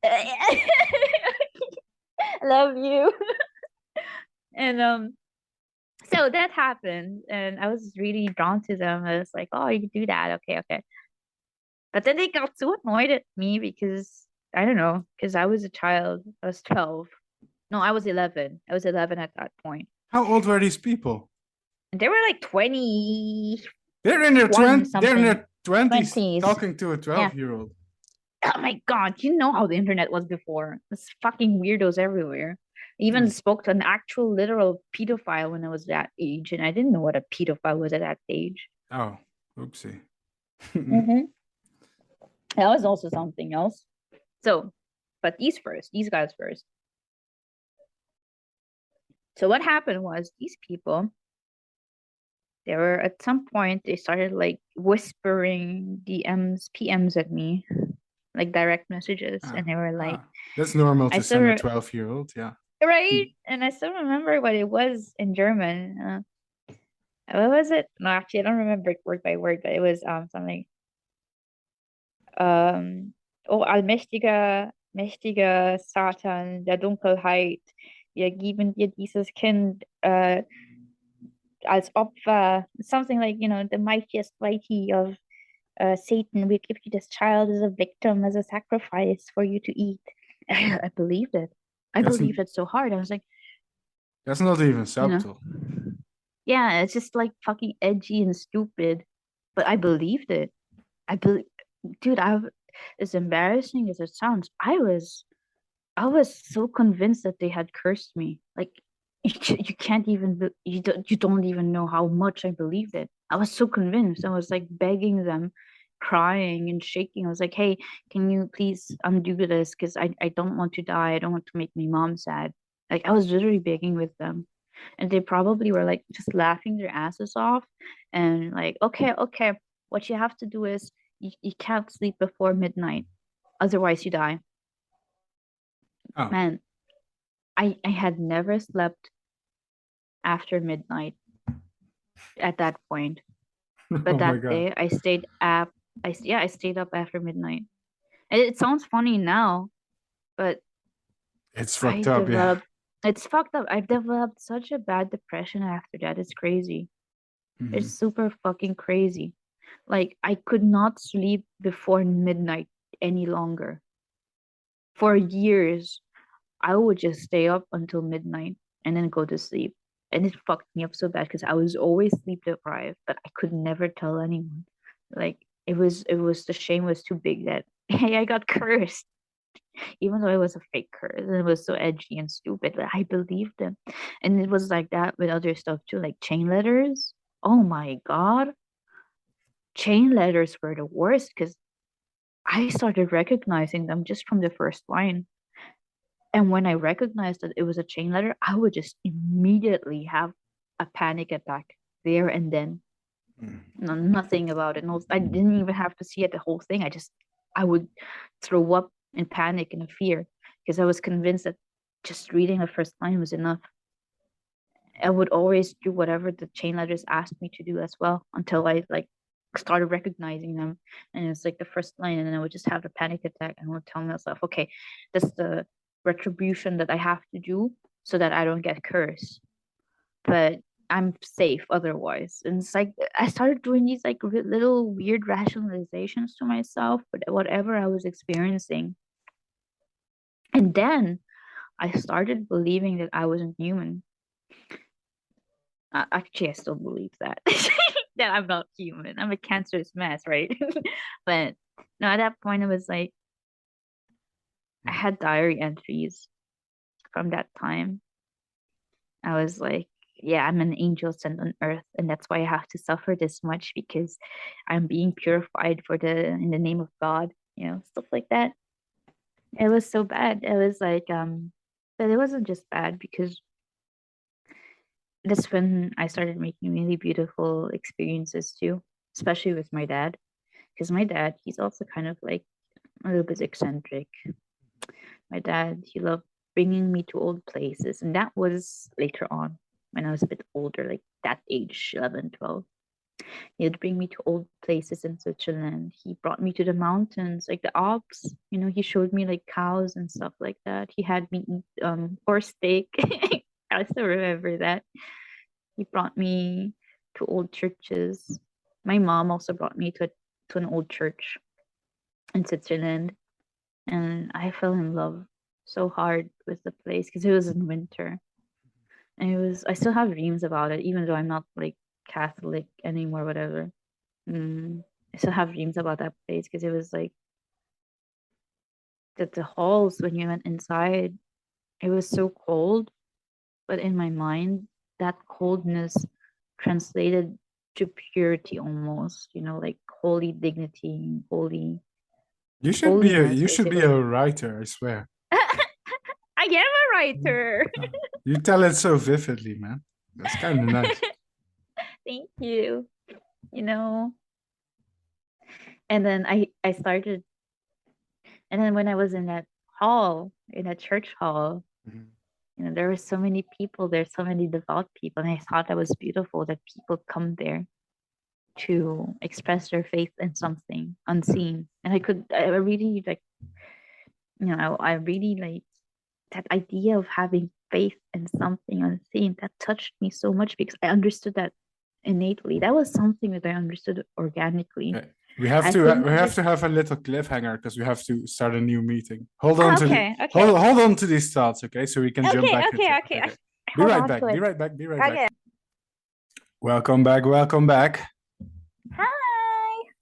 Welcome back, fairy. That's what you are. You are a freaking fairy, I swear. Everything about you and your story is kind of, I don't know. It's like an old European folktale, That's what it feels like. Okay, let's go back to where we left off. Otherwise, people are gonna be confused. So you were at this church. Yeah, church. So that's one of the most profound divine experiences I had in my life is because I also had like at the same time after that I also kind of like at the same time I was okay. I also need to explain something else. What my whole life I always felt like I was existing in two places at once.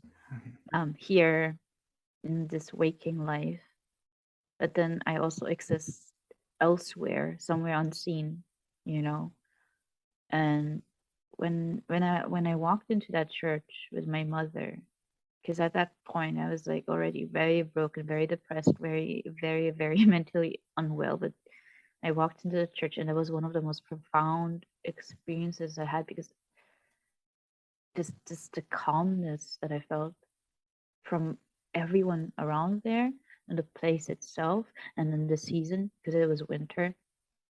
And I just I was like, I want to be a nun actually.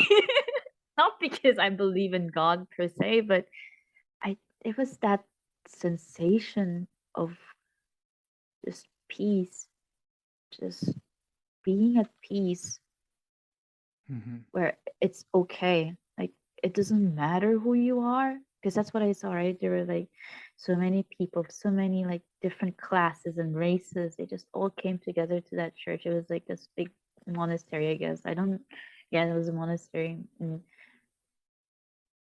then there's like people from Switzerland might recognize which church I'm talking about. But there's like a fountain in front of the church where people always get water from. And I think it's water that's like coming from the mountains, but I'm not sure.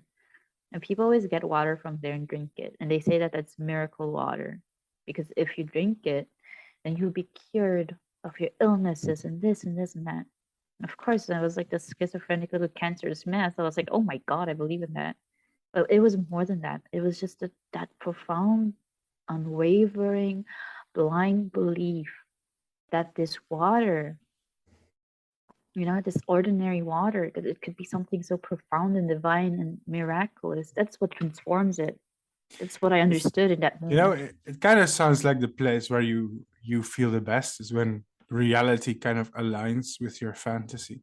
Yeah, that's exactly it. Because for the first time, I felt like these two me's that existed at that point, they came together, and that's kind of when the whole thing started with with everything. And so I started finding solitude. I started finding peace in solitude. understanding, like I work best, I function best when I withdraw from society and I don't force myself onto people, because I understood that fundamentally I'm different. I don't know if that's true or not. It's just how it feels like to me. I also started becoming more forgiving, not in a like, love everyone and be at peace with everyone kind of thing, but I was more understanding for my age than other people.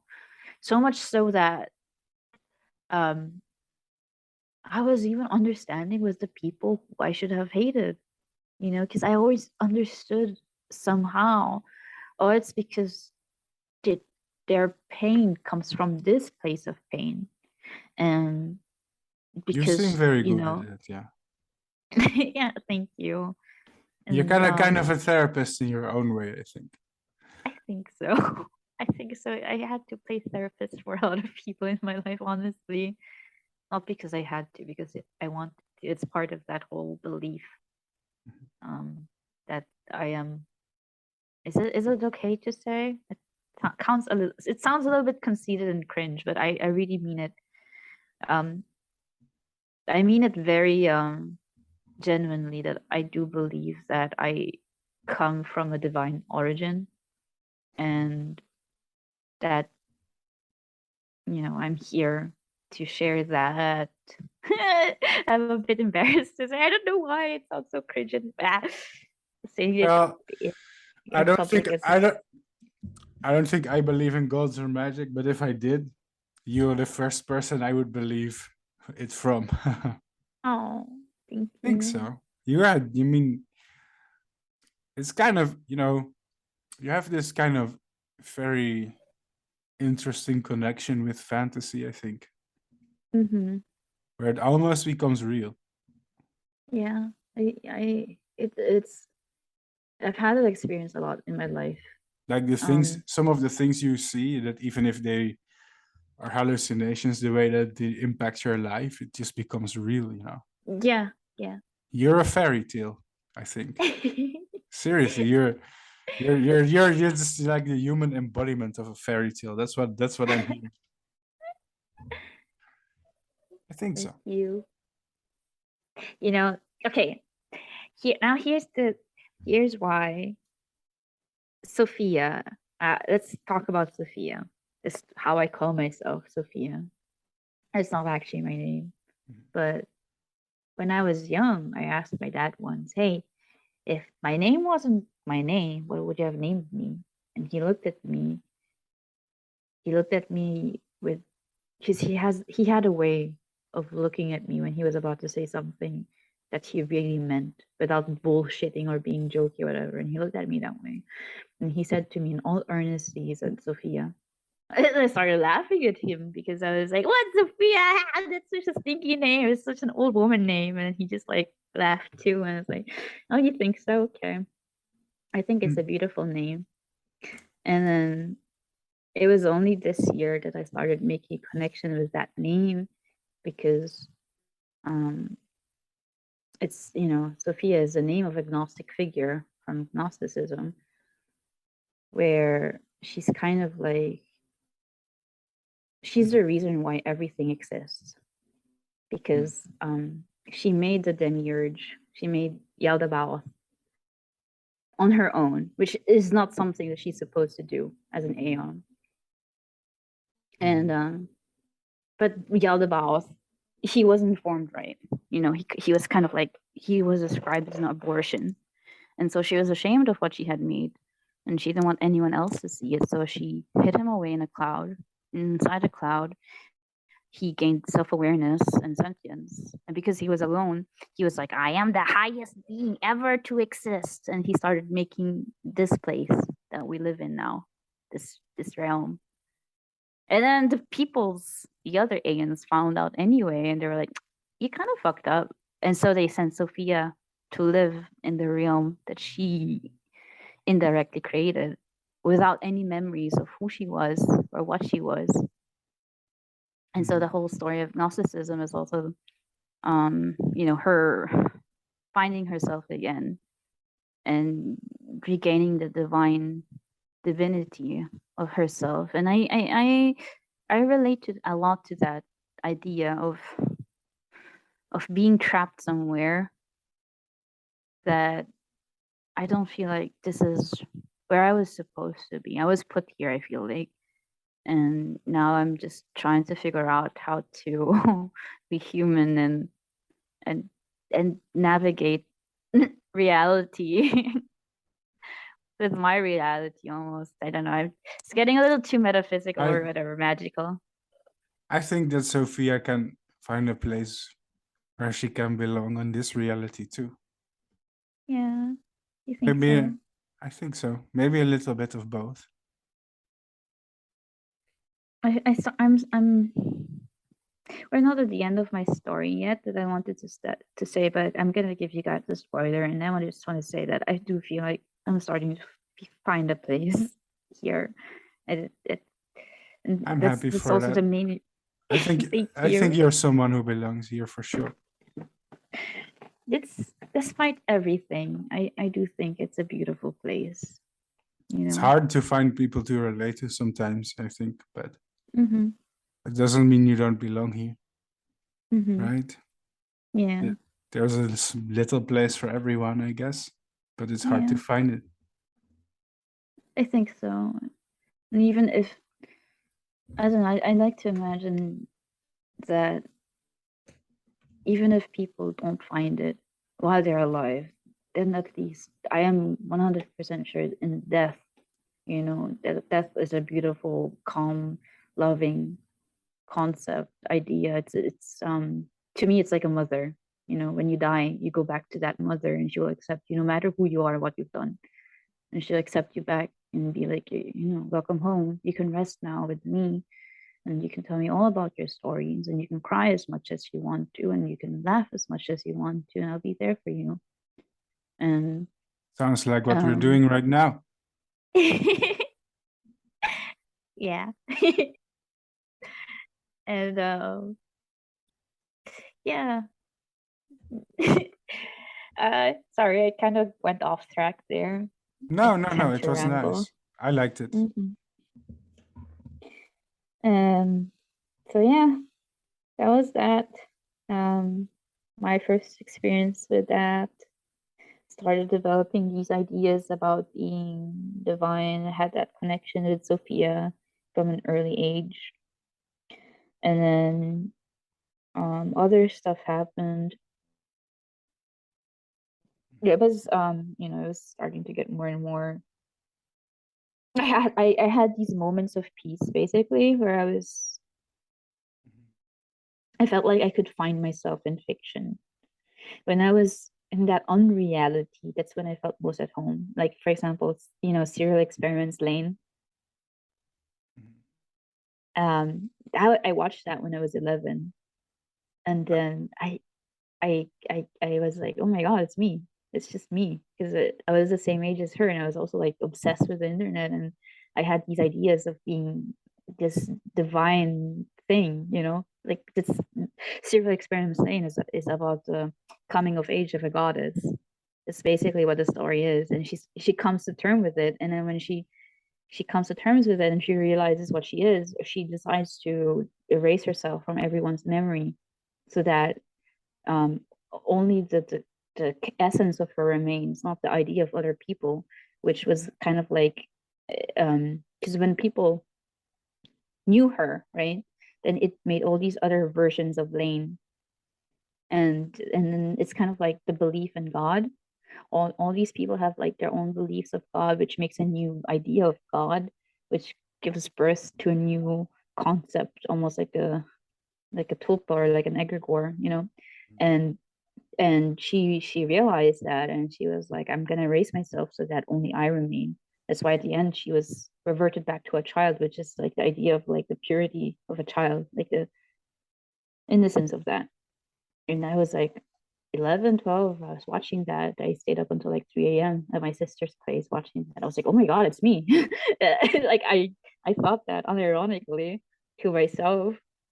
And now it's everywhere. Lane is everywhere now. It's just crazy to me because like it feels to me like this is almost like mocking me. Like, it's the least thing I wanted to happen because I relate to her so much. Now it feels like almost like reality is Yeah, maybe rubbing that in my face. it kind of sounds like you know, this is hard to put into words, but from the moment you were a child, it sounds like so much in your life was determined for you. You Yeah. know, where you're trying to find like your own essence, like who you are as a person. Yeah. You kind of go back Yeah. to that. You kind of go back to that innocence, you know, because at that moment, that's when you weren't influenced to become Yeah. something else, I guess. Yeah. So I think I kind of understand. Yeah. That That's being just why yeah. that being said, I don't think that you were like completely shaped into. I mean, external circumstances, they change our experience and our personality, but in some way you are, I think, unique despite the things you went through. Just like Thank for you. just like the fact, I don't know, I think you have an unusual amount of self-awareness. It would have been very easy for you to become stuck in life, kind of like your mom, you know? Yeah, I think But- so too. So if you're trying to think of your own identity or something, you know, your essence, if something like that exists, I think that's a small piece that's unique to you and not to the people you grow up with. It's Yeah. yours. It's not the environment. It's you. That's Yeah. what I think. You can blame yourself for that, I think. Thank you. Mm. If we're trying to Yeah. find the real Sophia, I guess. I think that's a piece that's part of the real you. I think so. I think I think I was very lucky, honestly. That self-awareness you spoke about, it's true. I had an absurd amount of self-awareness growing up, even until now, I think. Maybe. I Maybe think I've so. lost it. And you're right, because there were so many times in my life that I could have just gone off the deep end for real. Like, I could have really delved deep into substance abuse, which I did for a while. Like I was a heavy alcoholic and chain smoker, but I never really did drugs because somehow part of me understood like you're not supposed to do that. Like as much as you want to destroy yourself, you cannot do that. Mhm, And so I was always like tiptoeing between. It was almost like a waltz, I was always going back and forth mhm, between preserving myself and destroying myself, which in itself is an alchemical process. I'm not sure if you're familiar with that. It's like always, refining and breaking down, which I feel like my life is like that. I mhm, always like from the start, it's always something. There's always something that breaks me down. Like the first thing that broke me down and challenged me was my idea of relationships and love, right? And I didn't have that normal love mhm, as a child. I didn't have the normal motherly love, maternal love that you expect, but I had to like break down that idea and refine it and find it for myself.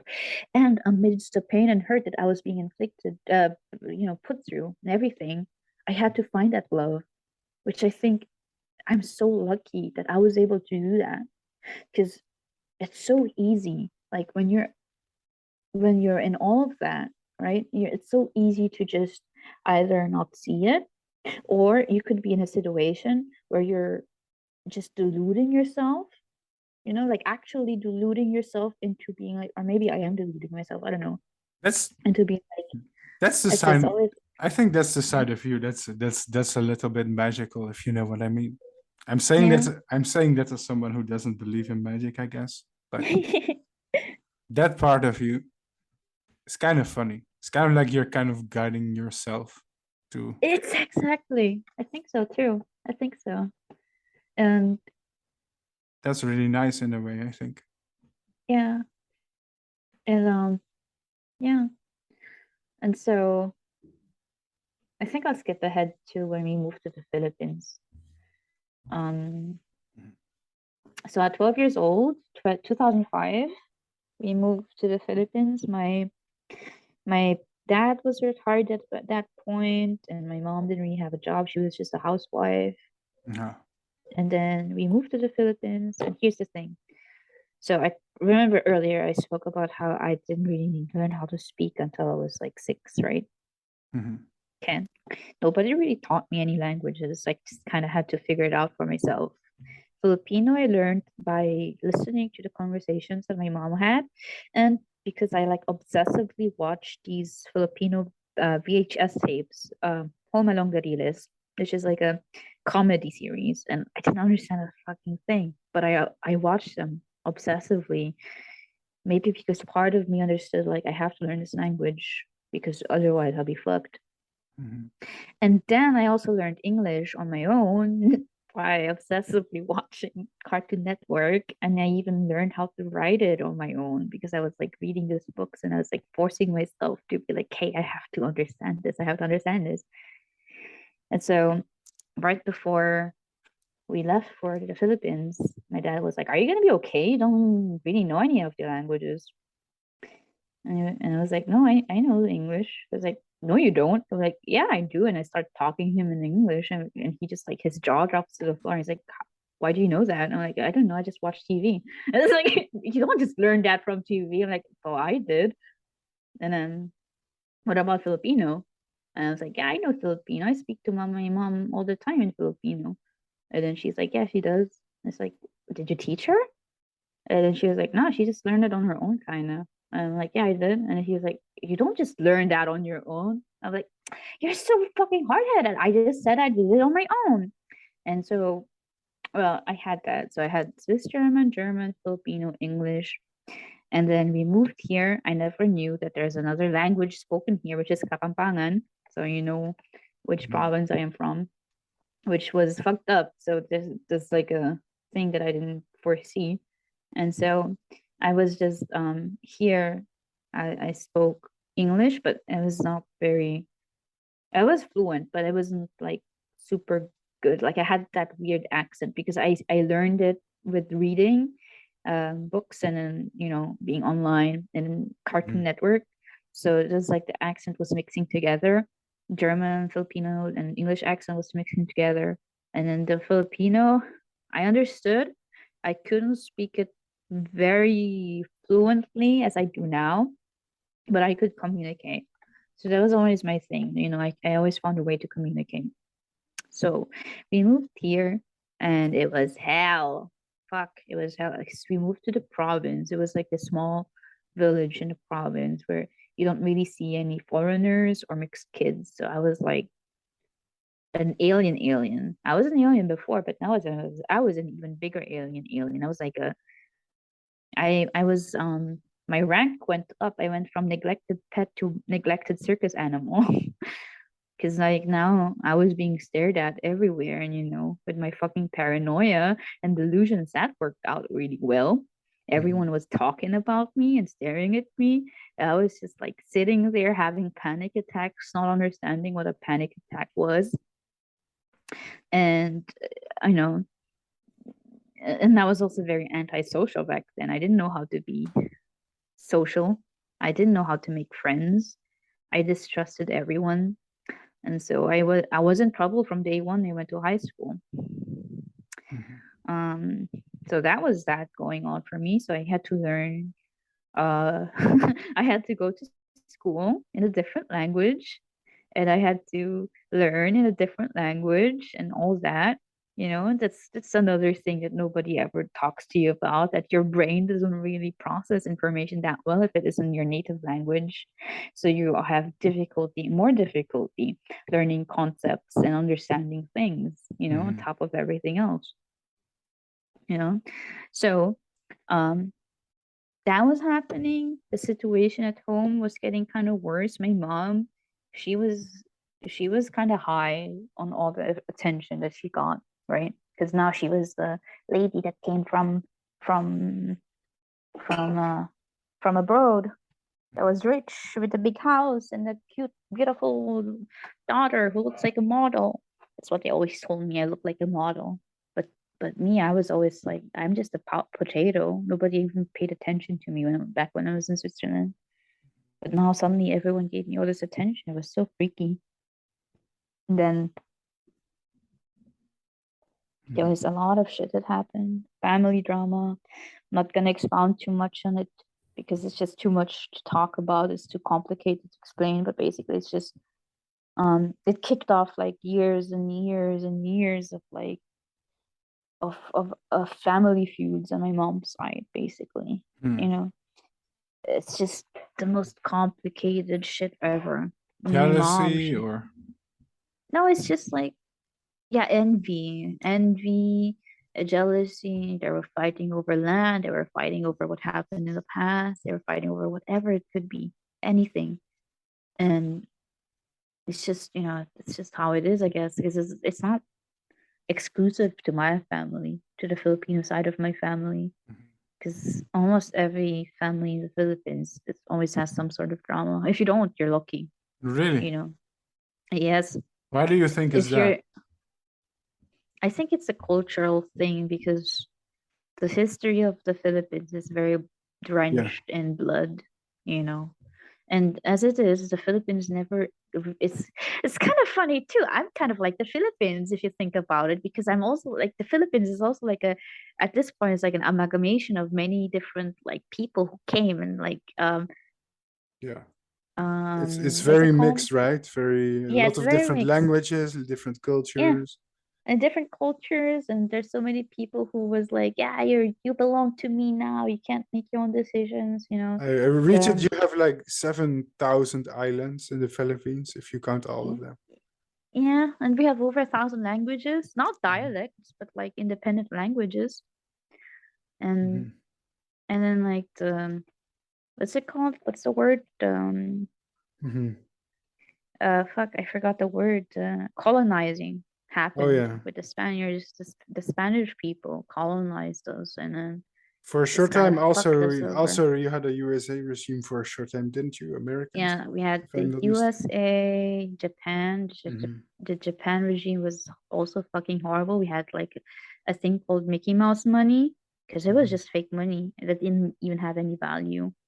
And we had, um, I think the UK was here also for a little Mhm. bit.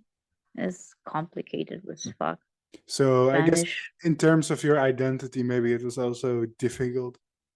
Yeah. Oh yeah. Do you feel culturally like more No, European or Asian or nothing. nothing? Nothing. Nothing Nothing. at all.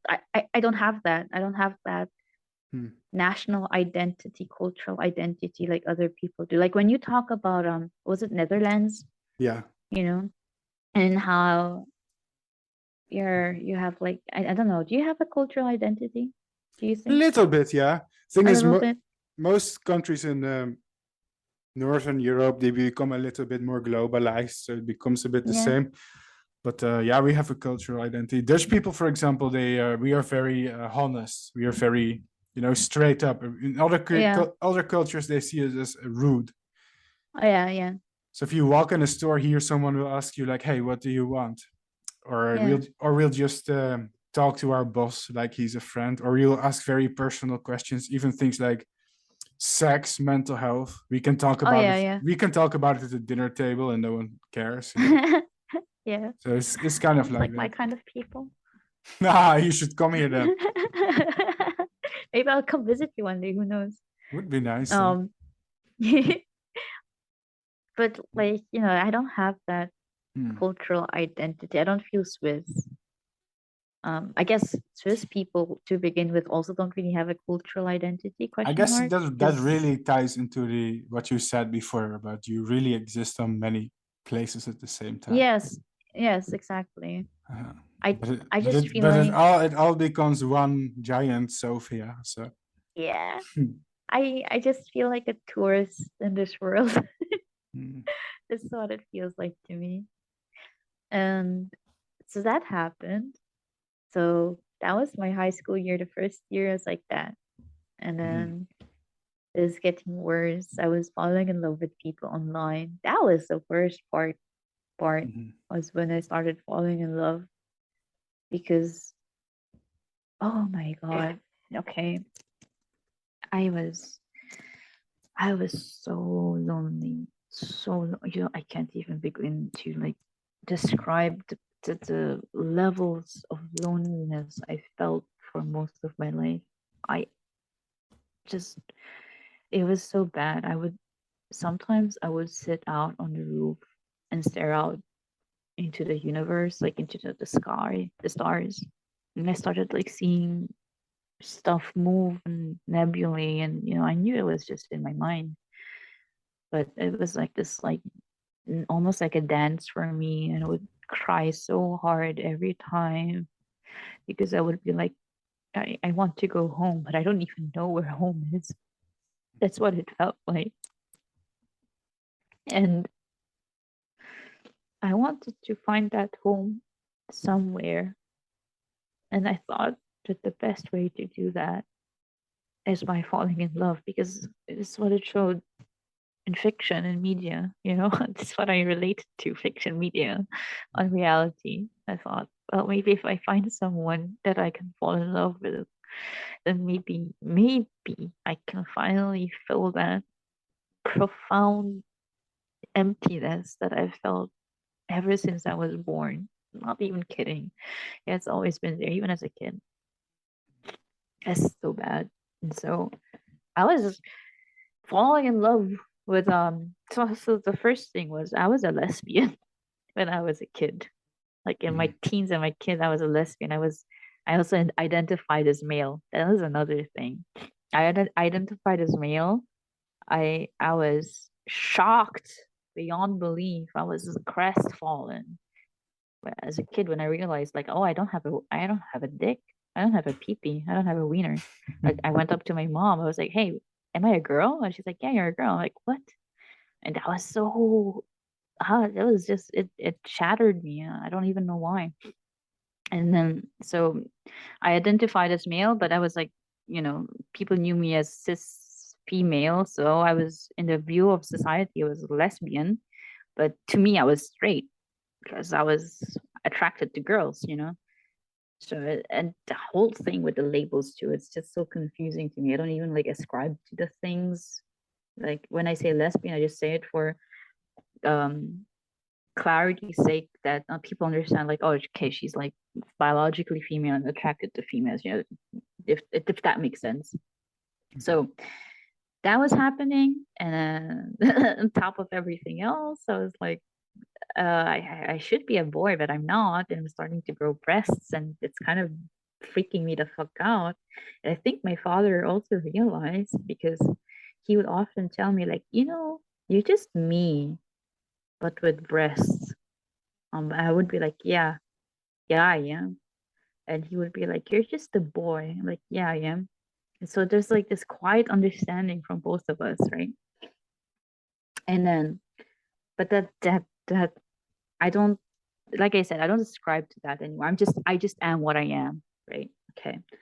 And so I was falling in love with people online. That was horrible because I didn't know what boundaries were. I didn't understand how to deal with my emotions. I'm not even sure if I really was in love, honestly. I think I was just so lonely that I wanted to fill that with something. I wanted to love something. I couldn't love myself. I just couldn't. I didn't understand why. It was hard for me. Always had this like profound sense of shame and guilt about myself. Like I was something. I still feel that sometimes. Like I feel ashamed to have a physical form. Like it's the way that you are treated, I think. Yeah, makes sense. Yeah. And so that was happening in a very religious country, may I add, like predominantly Christian. We also have Muslim people, and, other like offshoots of Christianity / Catholicism here in the Philippines. I went to a Catholic private school. That was one thing. There was one whole bag of beans that you don't want to open, because I made a friend there. She was like a fourth year high school student. And I confided in her. I was like, hey, I kind of like girls. Like, I really love girls. I'm a lesbian. And then she was like, oh, really? Well, then let me tell you, you're going to go to hell. From my only friend that I made, And I was like, shit. Well, if she says that, and it has to be true. And that was my next thing. Like, I went from that to obsessing about I have to make sure that I have to be a good person, otherwise I'll go to hell. Because that was like my new obsession. Like I was so convinced I would go to hell that I started like praying the rosary several hours a day. I knew it by heart, like all the mysteries. And it's just so funny too, because I didn't really like I wasn't really like into that thing, but I had to do that religious aspect, that devout aspect. I had to do it. It felt like you know this thing you told me earlier, where like you feel like you have thoughts put Kind into of, you. kind of feels like, I don't know, you're an adult now, right? But in a way, you're someone who kind of, I guess, still needs a mom in a way. But it feels like you made just the whole universe your mom. Yeah, yeah, yeah. That is interesting, though. I hope that at least partially you've gotten over the feeling of shame, I guess. Because I don't know, I only see Partially. when I listen to you. I mean, I'm observing a lot. I mean, not to sound cheesy or something, but I think you're someone who deserves to be seen. And Oh, I don't see anything about you that I only see mostly impressive things, really. So thank you. I hope that you can internalize that feeling a little bit, because it makes no sense, you know.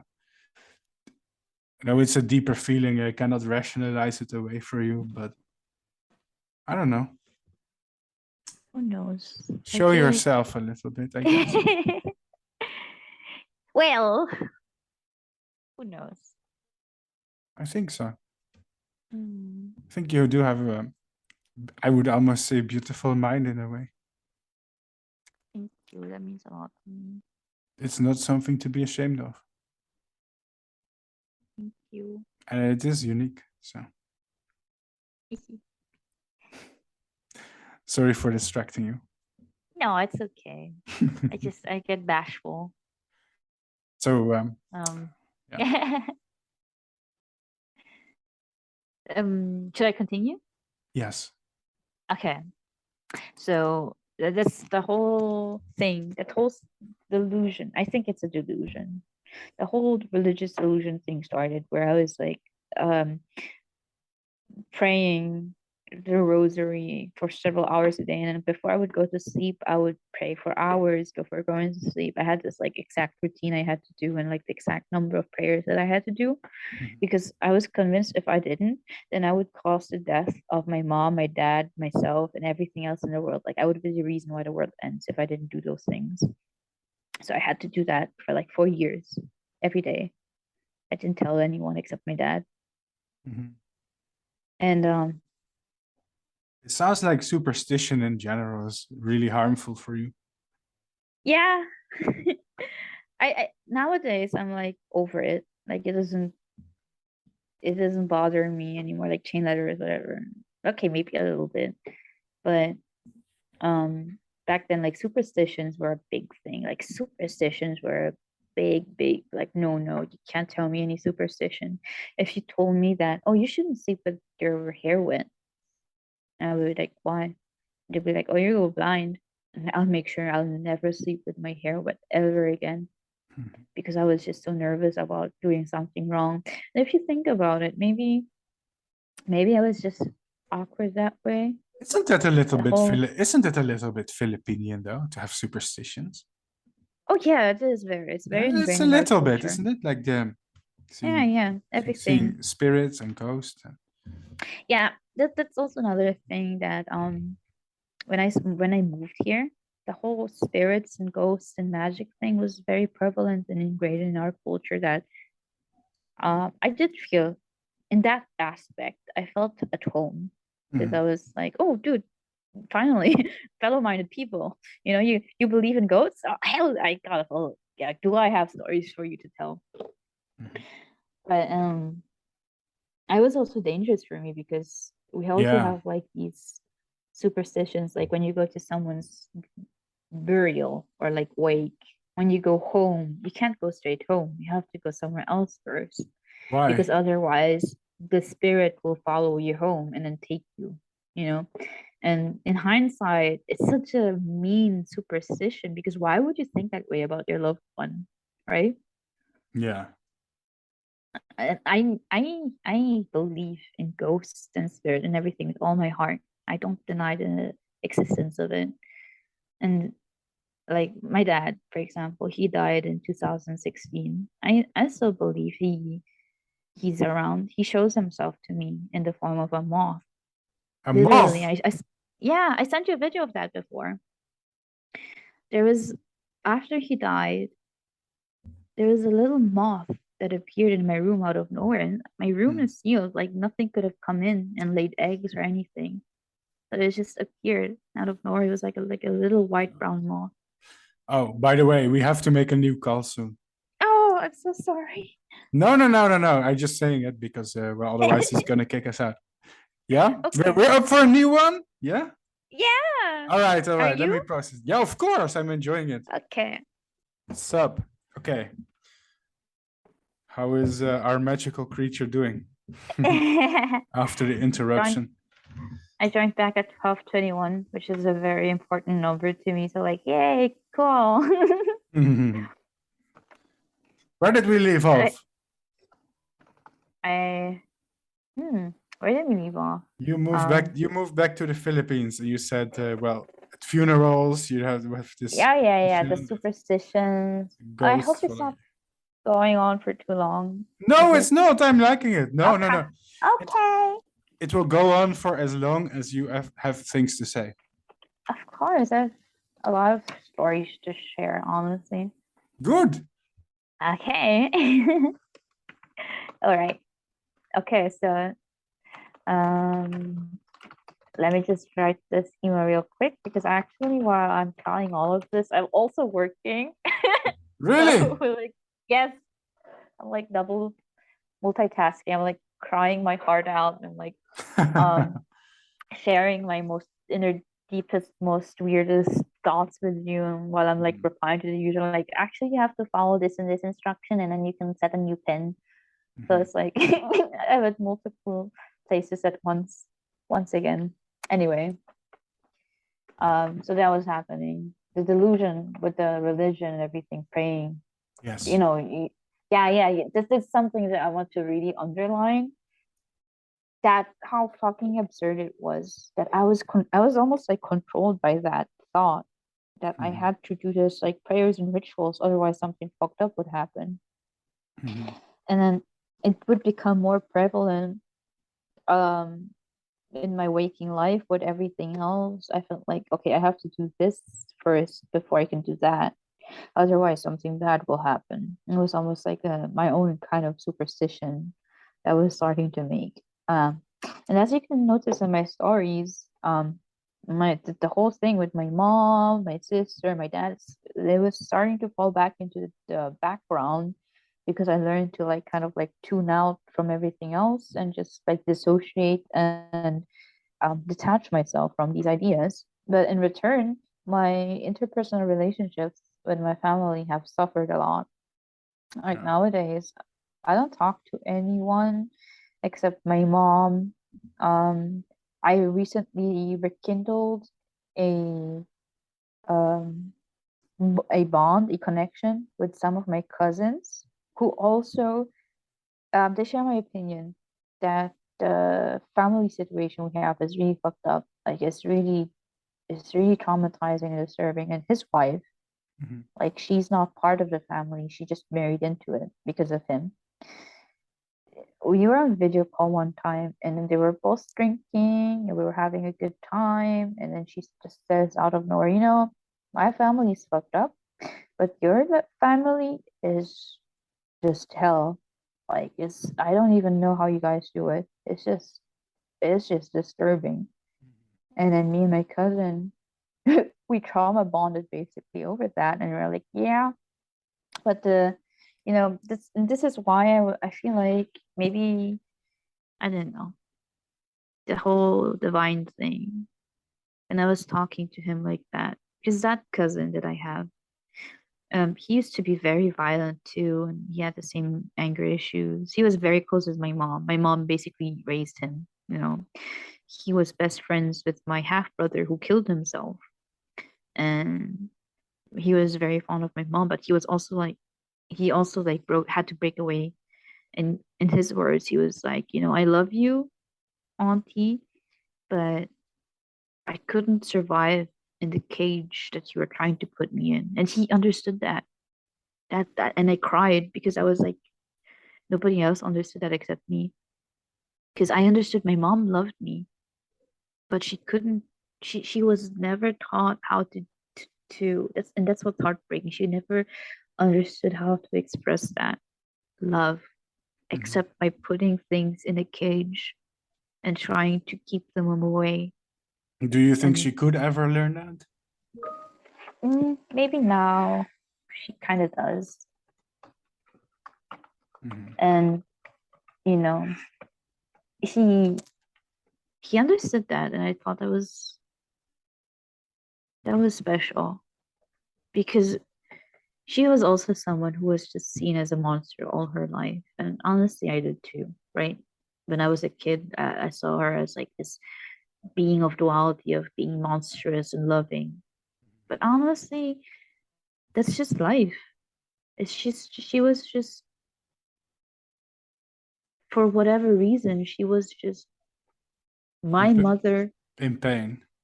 Yeah, she was in pain, and she was just like this, almost like this exaggeration of that truth of life, that there's this two sides. You can't have light without the dark. It sounds cheesy. Well, It's like so simple, but it's true, right? what I like to compare it to sometimes is like a wounded animal, right? Yeah, Usually they attack, they lash out because they're afraid, because they're wounded. yeah, A lot of people are yeah, like that, I think. exactly. Yes, and there's a lot, just a lot of people, they carry that pain with them, and there's a lot of shame attached with that pain because they can't say, "Hey, my dad beat me to half an inch to death when I was a kid," because whose father would do that? Why would he do that?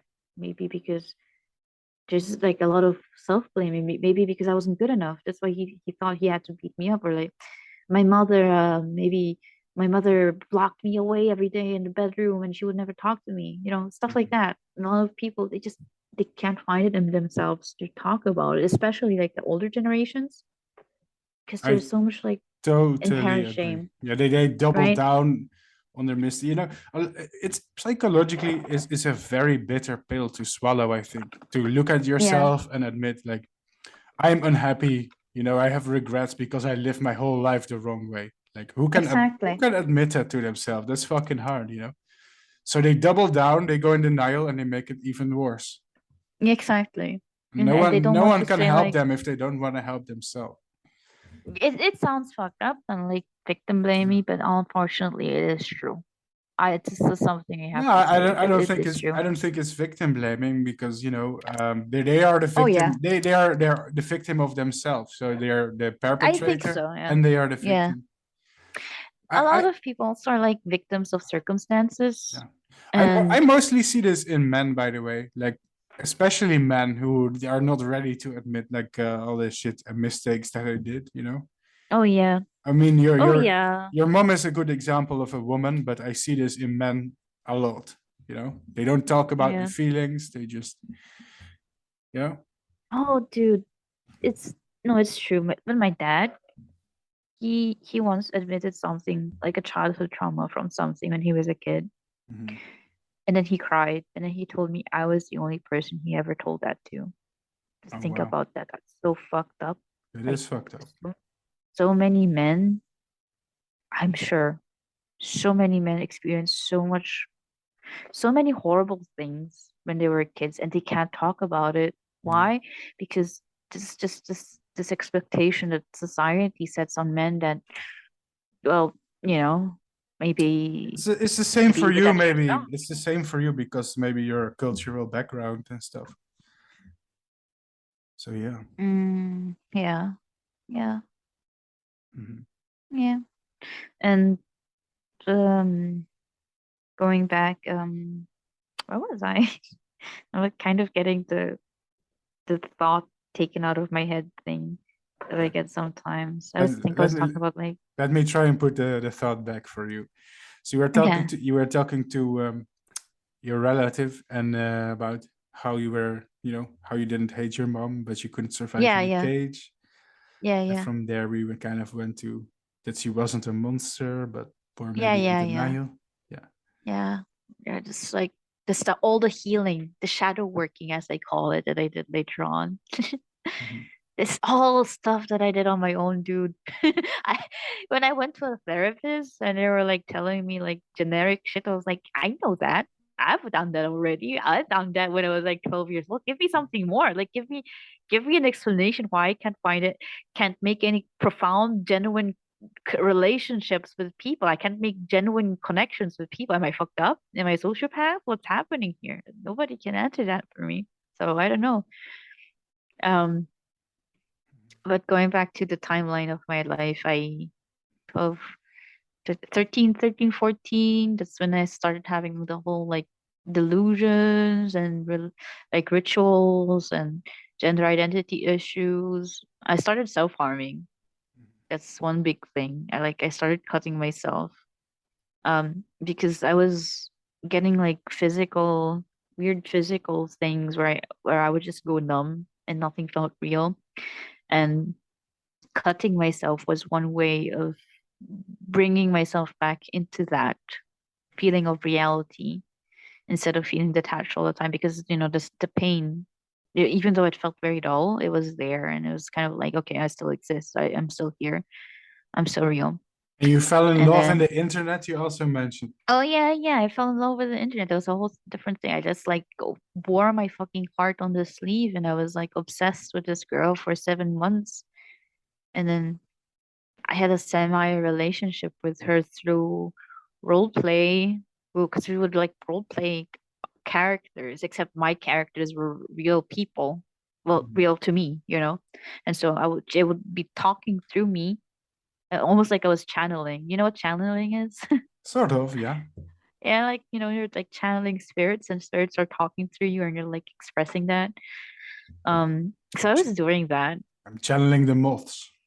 Yeah, exactly. And and then that fucked me up. Got fucked up with another girl and got fucked up. And I also did a lot of bad, stupid stuff. Like I broke a girl's heart also At least it was because online. hmm? Yeah, at least it was online. Yeah, but that's so mean of me to do that. Like I led her on and I did that. I don't know why I did that. You were an e-girl before it was a thing. Yeah, Kind of. kind of. I was like the proto e-girl, honestly. Sounds like it. Yeah, if I was honestly, I almost could have been like one of those 4chan webcam girls, like creepy chan and everything. Hmm. I almost did that, but I was too paranoid. I was too scared of people. So it was like I don't want to show myself to people. But I wanted to, but I knew like no, I can't do it. I'm too scared of people. Hmm. I would have panic attacks, everything. That happened. Second year high school. I also started becoming very violent. Like I started beating up classmates. Uh, that was very bad of me. I'm not very proud of it. I haven't apologized to some of them, but I do really want to be like, Mhm. I contacted one of them later on and I was like, hey, I'm really sorry for how I treated you. I was just in a lot of pain and I was confused a lot and I didn't know how to be a person, a normal person. I know it doesn't justify what I did, the whole thing, yada yada. He was, and then that's something that like this one of the things that kickstarted my healing journey was when he was like, "Hey, you know what? If I was in your shoes now, I realize I probably would have done the same. I forgive you for what you did." Mhm. I thought that was really nice. Like, oh, maybe just this world isn't just a shithole full of broken people who don't know how to do anything but harm each other, you know? And then third year high school, um, I I I kind of realized that I was smart. So I just I started like really pouring myself into studying because I realized like hey, I actually have the potential to also be okay and great. And so I started getting like on the rankings. I started getting like top one grades every time. Like I was excelling like crazy. That felt nice because I never had that before. Um, I never like that whole academic thing never really meant much to me, but it did feel nice to know like, oh wow, this is an achievement. I am actually good. But then I also realized like, man, this is so easy. All you have to do is just memorize things, and then later on you can just forget about it, you know? Mhm.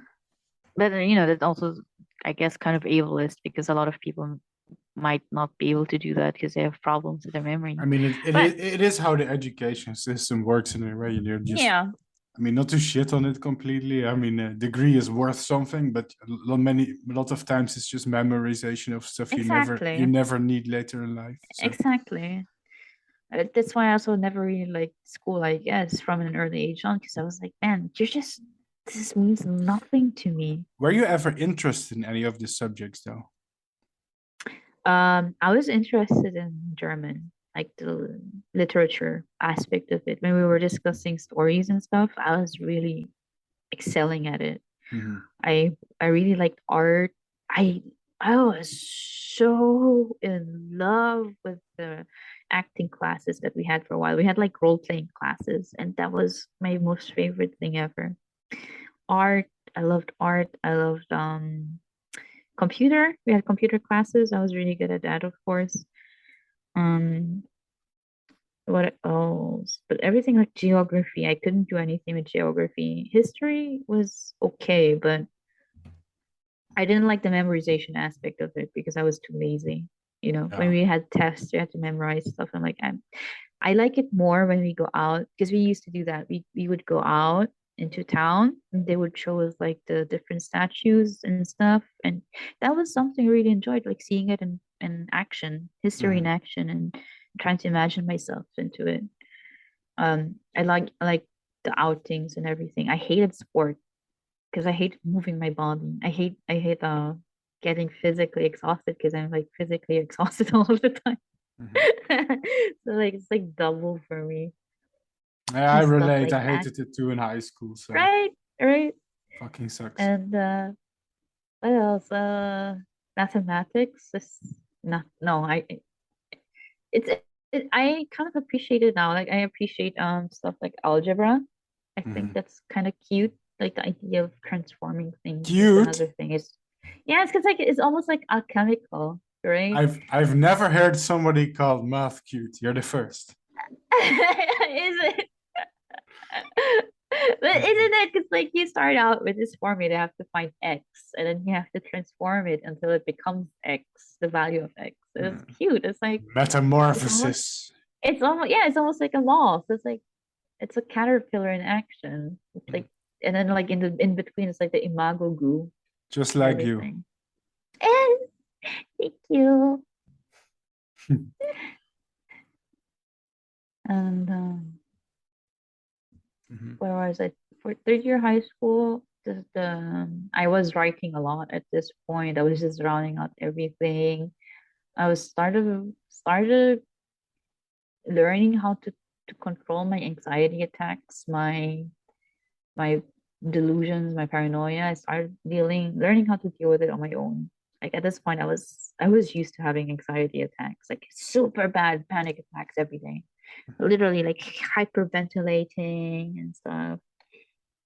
But the feelings of loneliness, everything else that persisted, the gender identity issues that persisted, issues with my mom, everything that persisted. But at this point, I started developing a really, really good relationship with my dad. I got really close to him because previously, the only way I could communicate with him whenever he was at home was by writing on pieces of paper with them and drawing, because my mom hated it when we spoke and she would always get mad. So I would like get out a piece of paper and draw and write on it, and then I would give it over to him. And then he would draw and write on it too as a response, and we would go back and forth like that. That's how we spoke, like that. But then when we moved to the Philippines, I had him all to myself. He was my best friend. What made the Honestly, he is like, difference? maybe because my mom wasn't like in the immediate vicinity anymore, and we had privacy. Because previously we were like in the small apartment. So, like, so what I said before, that your dad was absent because he was afraid of your mom, maybe it's kind of true, isn't it? yeah, I think so. Sad, unfortunate, probably true. But I can't blame him. I don't think he ran away. I think he was just preserving himself the best way he could. He did the best thing he knew to do. That makes sense. Now here's another thing. So you heard about my mom and how she had to deal with that ostracization, everything on her own. There's a lot of things she experienced in her life. She saw someone murdered in front of her eyes at one point in Whoa. her life. Yeah, that's like how fucked up her life was. You have to think about it. Like one of her kids killed himself, one of her kids ran away. Not ran away. Was kicked out from home after running away and doing so much shit in her life from her adoptive dad, because my dad adopted her. Yeah. And then her siblings, her best friend, one of her brothers that was her best friend, also died when he was very young, so she had to deal with that. Her mother rejected her hardcore, other stuff like that, and she had to oversee so many burials, so it's no wonder that she became fucked up, not to justify her actions, because yeah, she did a lot of fucked up stuff, not responsible, not not motherly, whatever, but but but but but that she's just human. She just did the best she could with what she had, and I forgive her. I understand. And I don't think yeah, I love most her. I don't think most people would have come out of that in a way that they would be able to provide for others, maybe. Yeah. Thing is, trauma shows many forms. It's kind of like there's a little bit of randomness to how it expresses itself, I think. So Yeah.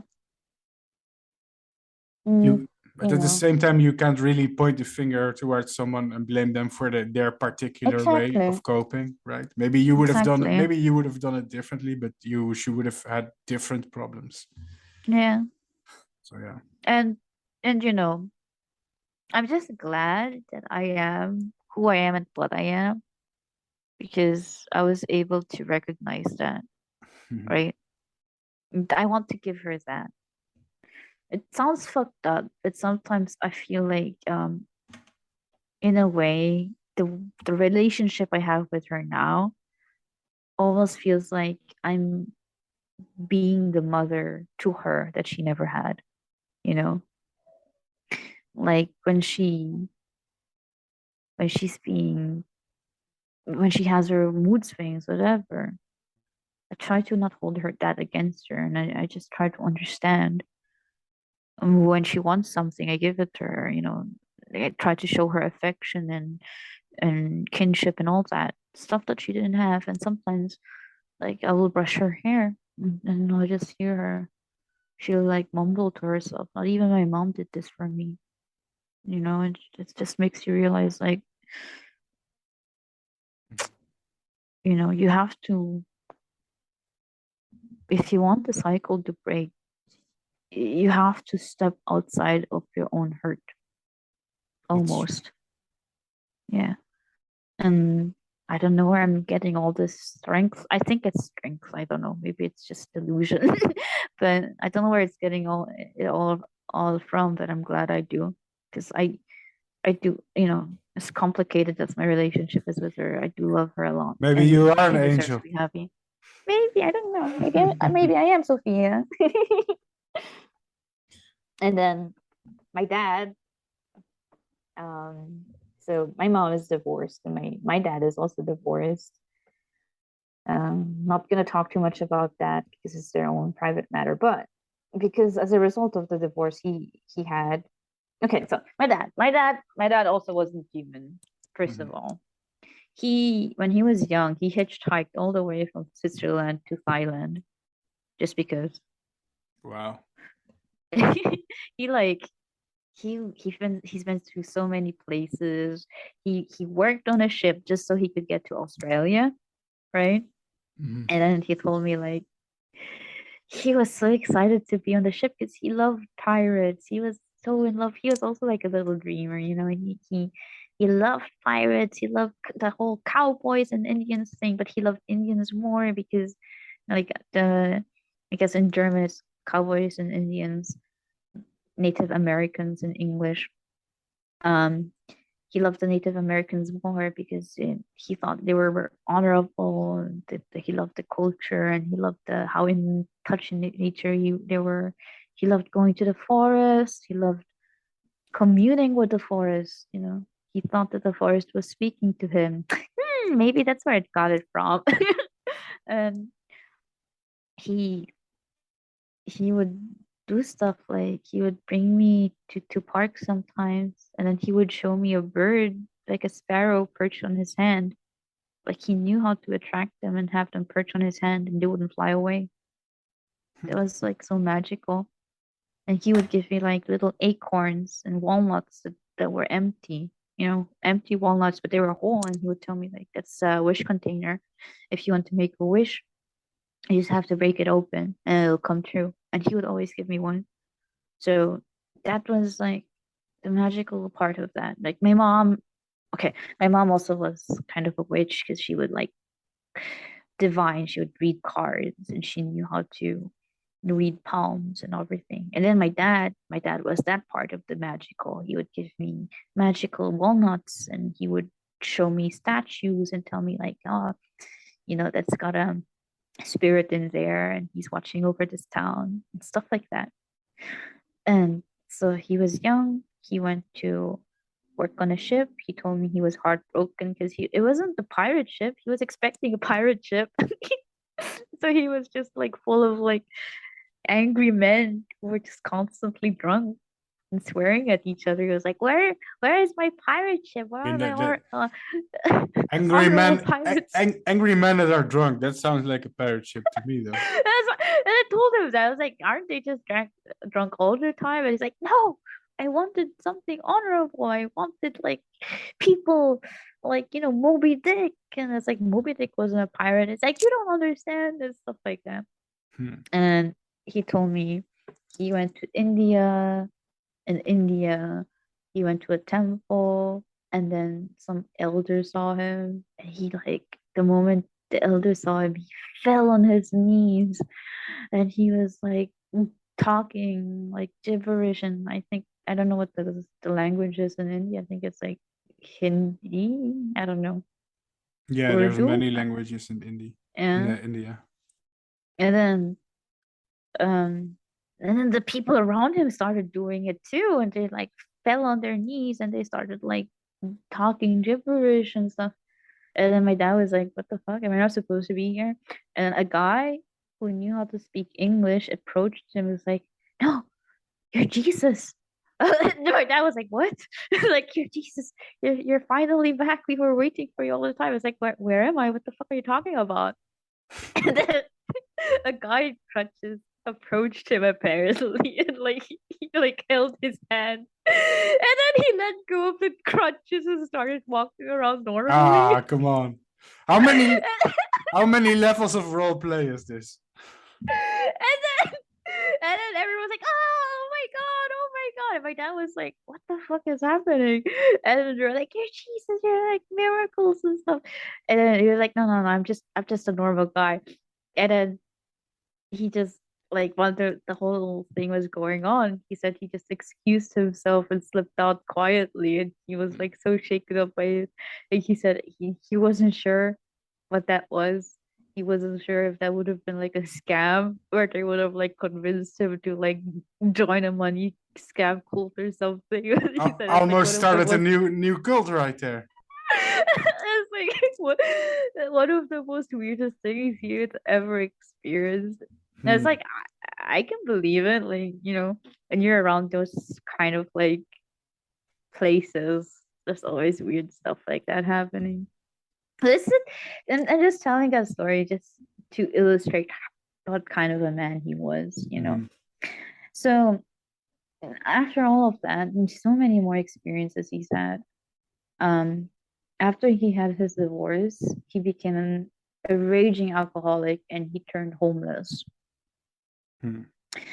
And he was living on the streets and he was drinking heavily, drinking heavily. And then he told me one time, that was right before he met my mom. Um, it was like a really snowy night, really fucking cold. Like it was so cold that the moon and the sky was having a circle around it, you know, that kind of like coldness. He At that point he had several bottles of wine and he wasn't drunk. And then he was opening another bottle and he was like thinking to himself like, oh my god, like this is it. I've become so much of an alcoholic that I have to drink so many bottles of wine just to get drunk. He had like a hole in his shoe.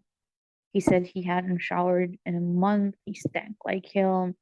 Even like the rabid dogs outside, when they saw him, they came to him almost like as if they were pitying him, you know, that kind of thing. He felt like so shitty, like at the end of his rope, like the lowest of low.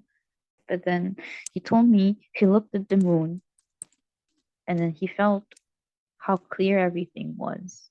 There was like a stillness in the snowfall. And he was drinking and he thought to himself, well, you can get this low and you're at the very low of like lower than low, but at least he still has himself. And that's something that nobody can ever take away from him, you know.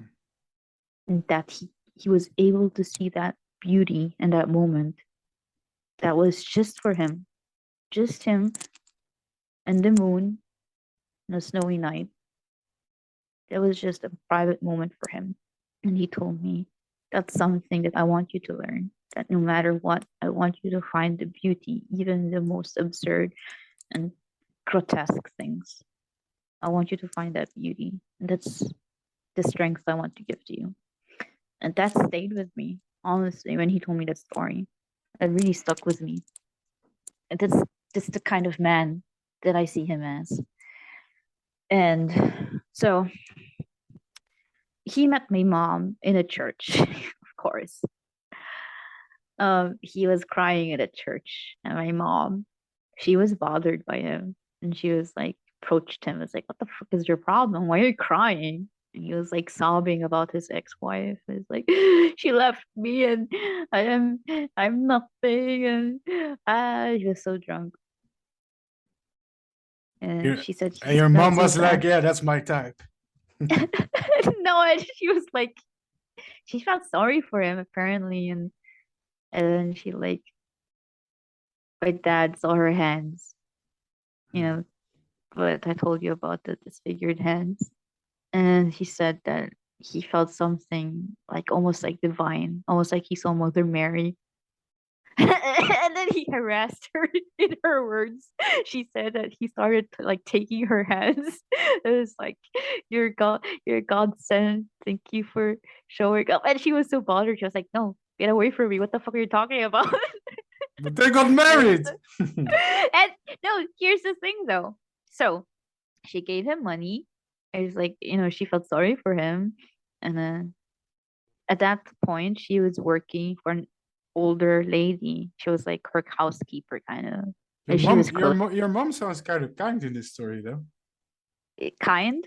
Yeah, kind, right? Yeah, that's what I'm talking about. Yeah.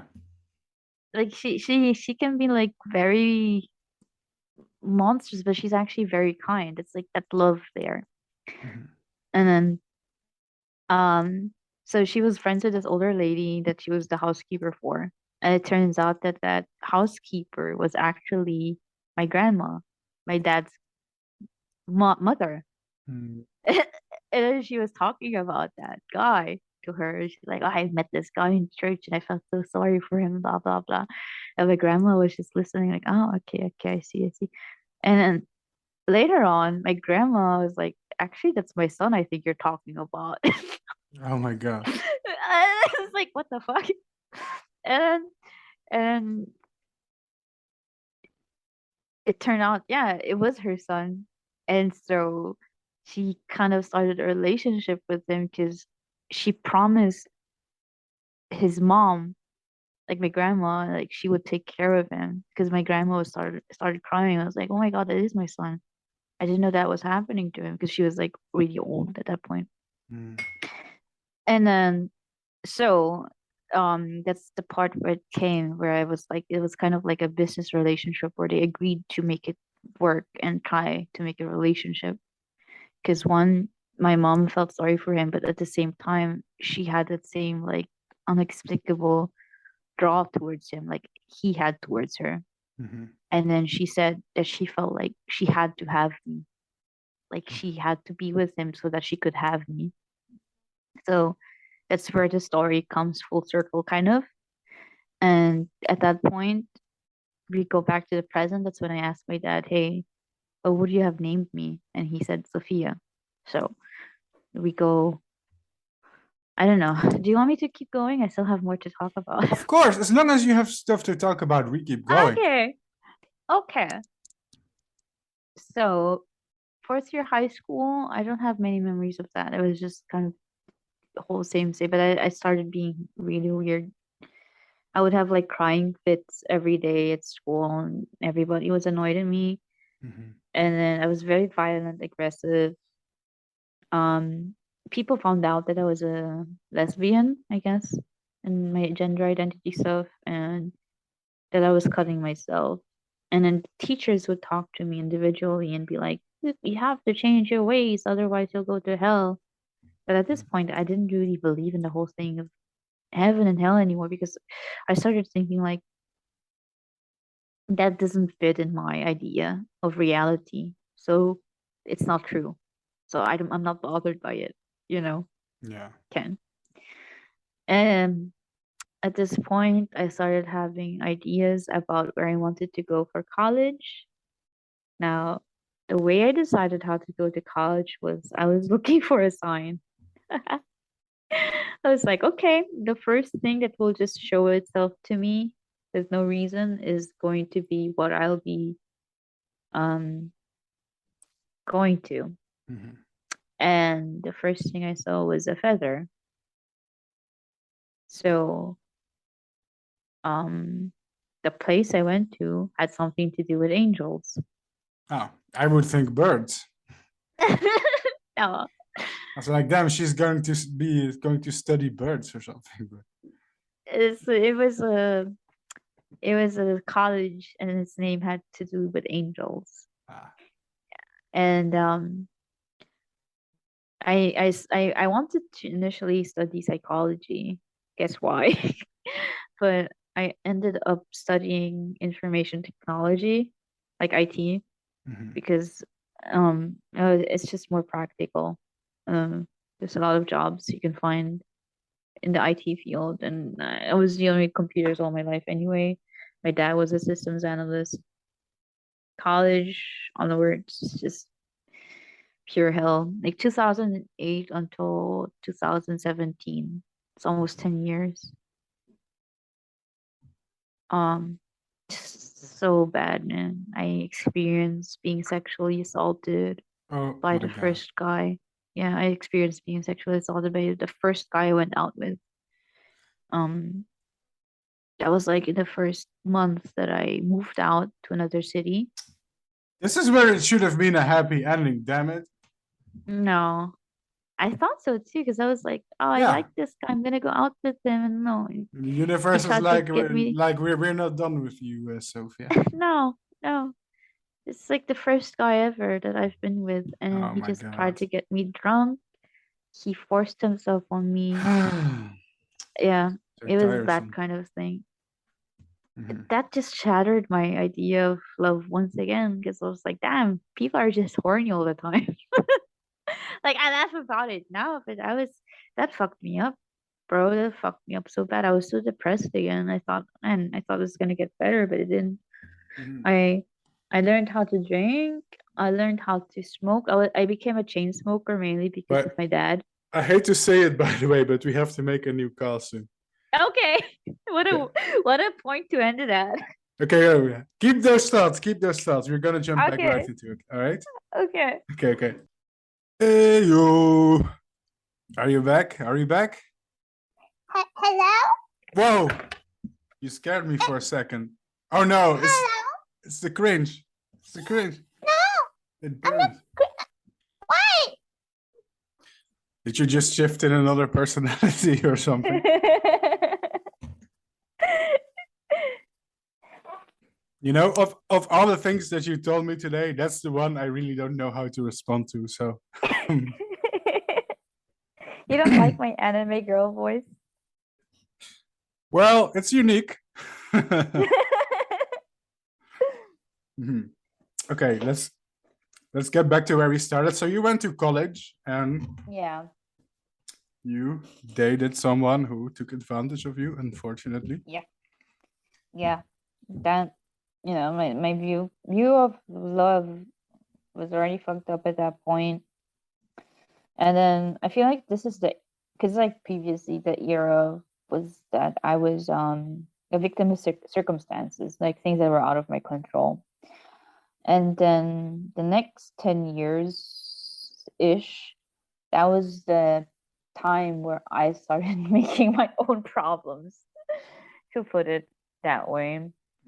I wouldn't say this case is you making your own problems now, is it? Like, Well, you could argue like it was maybe it's just me being victim blaming on myself. But honestly, it's like I could have been smarter, but I didn't know. I couldn't have known that he would be like that. It still has effects on me, obviously. So what it's probably what. is it strange if I wonder what kind of guy he was? Honestly, it was just a weeb. Oh, that's a red flag, you know. Yeah, no, honestly, it was just because he was the first male person to give me any positive attention. Because previously, all male people, even the ones that I was attracted to, had a crush on, they always like treated me very badly, except for my dad. But my dad, he's family. Of course, he treats me nicely. And so he was the first person to really show me interest that way, like mutual interest. And I was like, oh wow, is this a magical miracle first love romance that will be forever and ever? I finally found my prince, whatever. Nope. That was just a lesson in being, spotting red flags. Ouch. Yeah, except I didn't learn my lesson for another 7 times. I've been in so many relationships that just ended badly. Not just because of the other person, but just because at this point I was so mentally ill and broken and hurt that I couldn't make proper decisions anymore. So when you say that, like, what do I imagine? Like, didn't you reciprocate the feelings, or did you? It was like I would get into relationships out of feeling like it was a necessity. Oh. Not necessarily because I felt like I was in love, but because I was trying to fulfill that hunger for something. Mm-hmm. And then I would get into really bad relationships with people who Yeah. who didn't care about you, I guess. Yeah, some of them did, some of them really didn't. And it's just, I can't really blame anyone except myself and my bad taste. I think a lot of men, not to throw all men under the bus, but I think a lot of men are fine with just having a woman, right? If you think about Yeah. it, that's kind of fucked up because it always, in many cases, it leads to abusive situations. Yeah. But even if Yeah. it doesn't, even if it doesn't lead to abuse, it's kind of almost taking advantage of someone in a way. I don't know. Exactly. Yeah. Because And you'll just scoop up any woman who is interested in you, you're right? Because yeah. yeah, even if you maybe don't feel in love with her, you're like, oh well, it's better to have a girlfriend than no girlfriend. Yeah. Even if I don't love her, you know, Yeah. at least have Uh, something to bang. Okay, it's that's kind of how I felt too. Mhm. At least I had someone to bang. There wasn't even banging most of the time. Oh, Just, you know, can't even have it that. was weird. But that is weird though, because like some of them they treated me like a trophy. So I feel like I was like just repeating the cycle that I had with my mom, or she treated me like a trophy. Mhm. You know, except like she genuinely loves me and cares for me. But I was looking for that in other people too, and they didn't really care about me. They were very mean to me most of the time, Hmm. very abusive. But it's just like I can't hold that against it because I chose that. You So know, this was my decision. do you think you would fall in love if someone was genuinely nice to you? I did. It's my boyfriend right now. Hmm. Um, the way I met him, that was also this was another funny story. But I met him on like a on like a depreciated chat, 3D chat. Mhm. My first words to him were, "Do I know you from somewhere?" It's the most cliche shit ever. We start talking, and I didn't know that that's how relationships work. But apparently, the way it's supposed to go is you become friends, you get to learn more about each other, you actually start mutually liking each other, and then you fall in love. Did you know that? I didn't. I thought you just like go for the first person who's attracted to you and just like go, yes, I want to be your girlfriend, and then you let them bang you while you're like just stoically lying there, and then you never talk with each other. I Mhm. thought that's how relationships were like.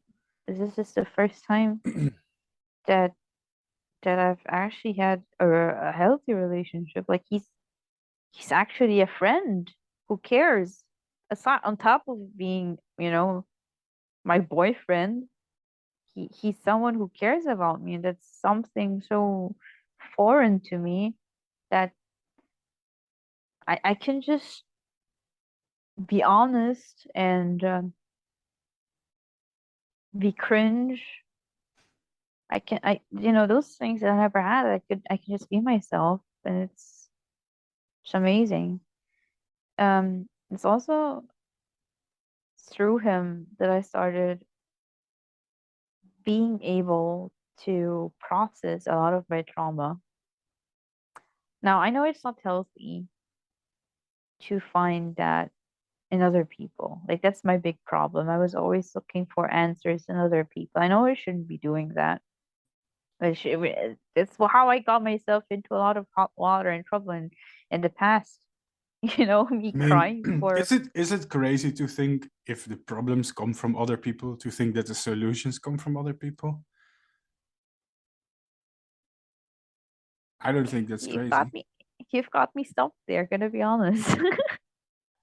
I mean, Maybe I don't know. it Maybe makes I'm just sense. being mean to myself. Yeah. Maybe I'm just being overly harsh on myself. I mean, am I allowed to think that way? That's mainly my problem. Like, do I have the luxury?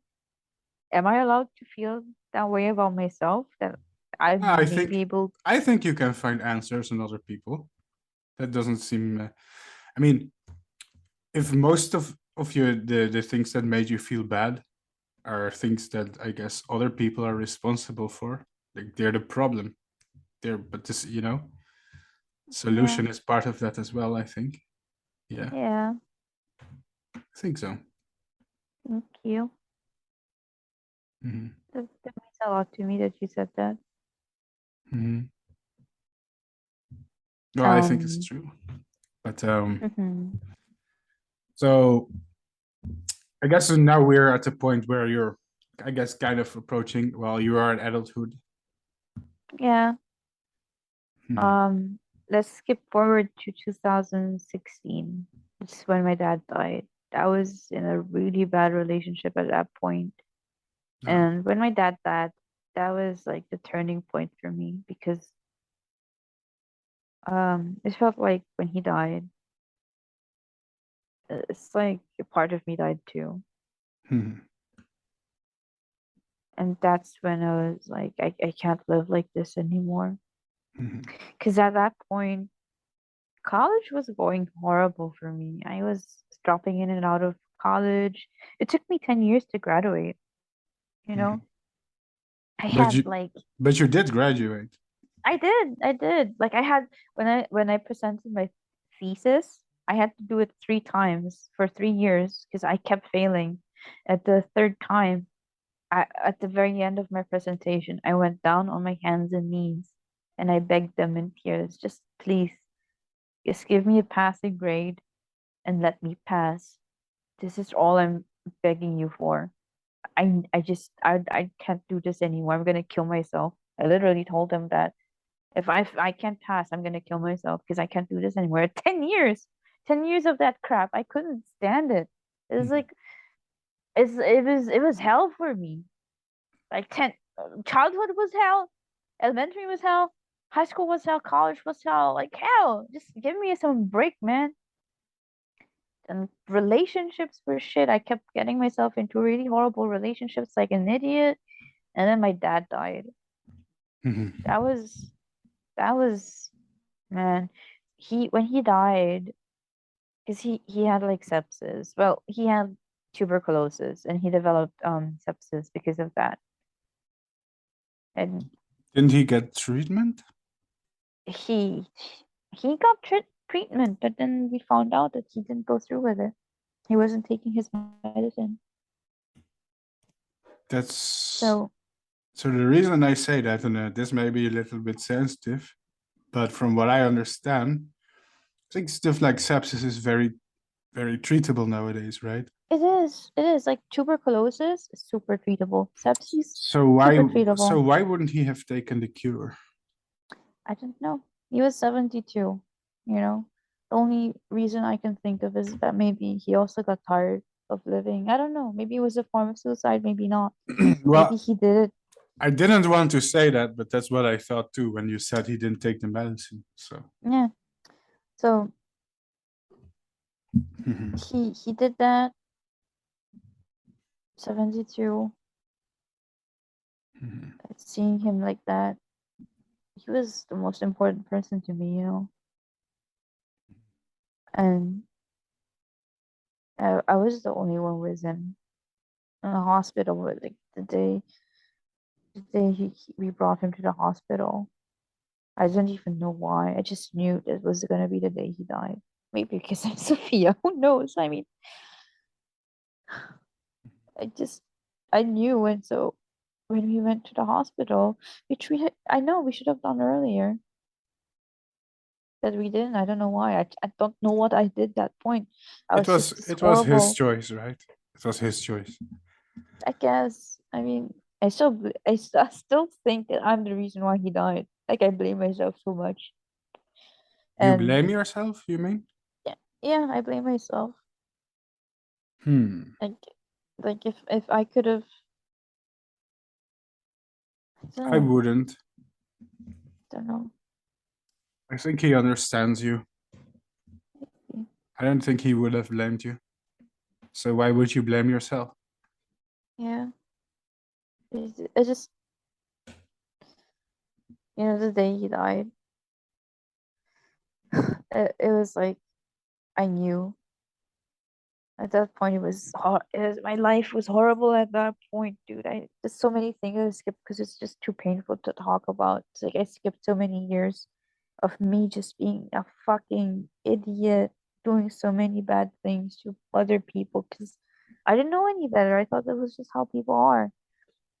That he just get angry and lie, that you hurt people the way they hurt you, you know, it's just this endless toxic. Just I was toxic basically. I was really toxic. Mhm. I was extremely toxic, and I didn't finish school. I couldn't finish college properly. I had to go through that still. And then I was skipping out so much, and I was drinking so much. I was smoking so much. I had so many unhealthy relationships and friendships, and it was so toxic. I was literally poisoning myself. Like in the past, I was being fed poison. I had no other choice. But then I started taking it willingly almost. It was like, I don't know, it was like a weird form of self-destruction. Mhm. And then he died. And then it felt like that day, it felt like my world came to a standstill. And I realized, like, man, what have I been doing all this time?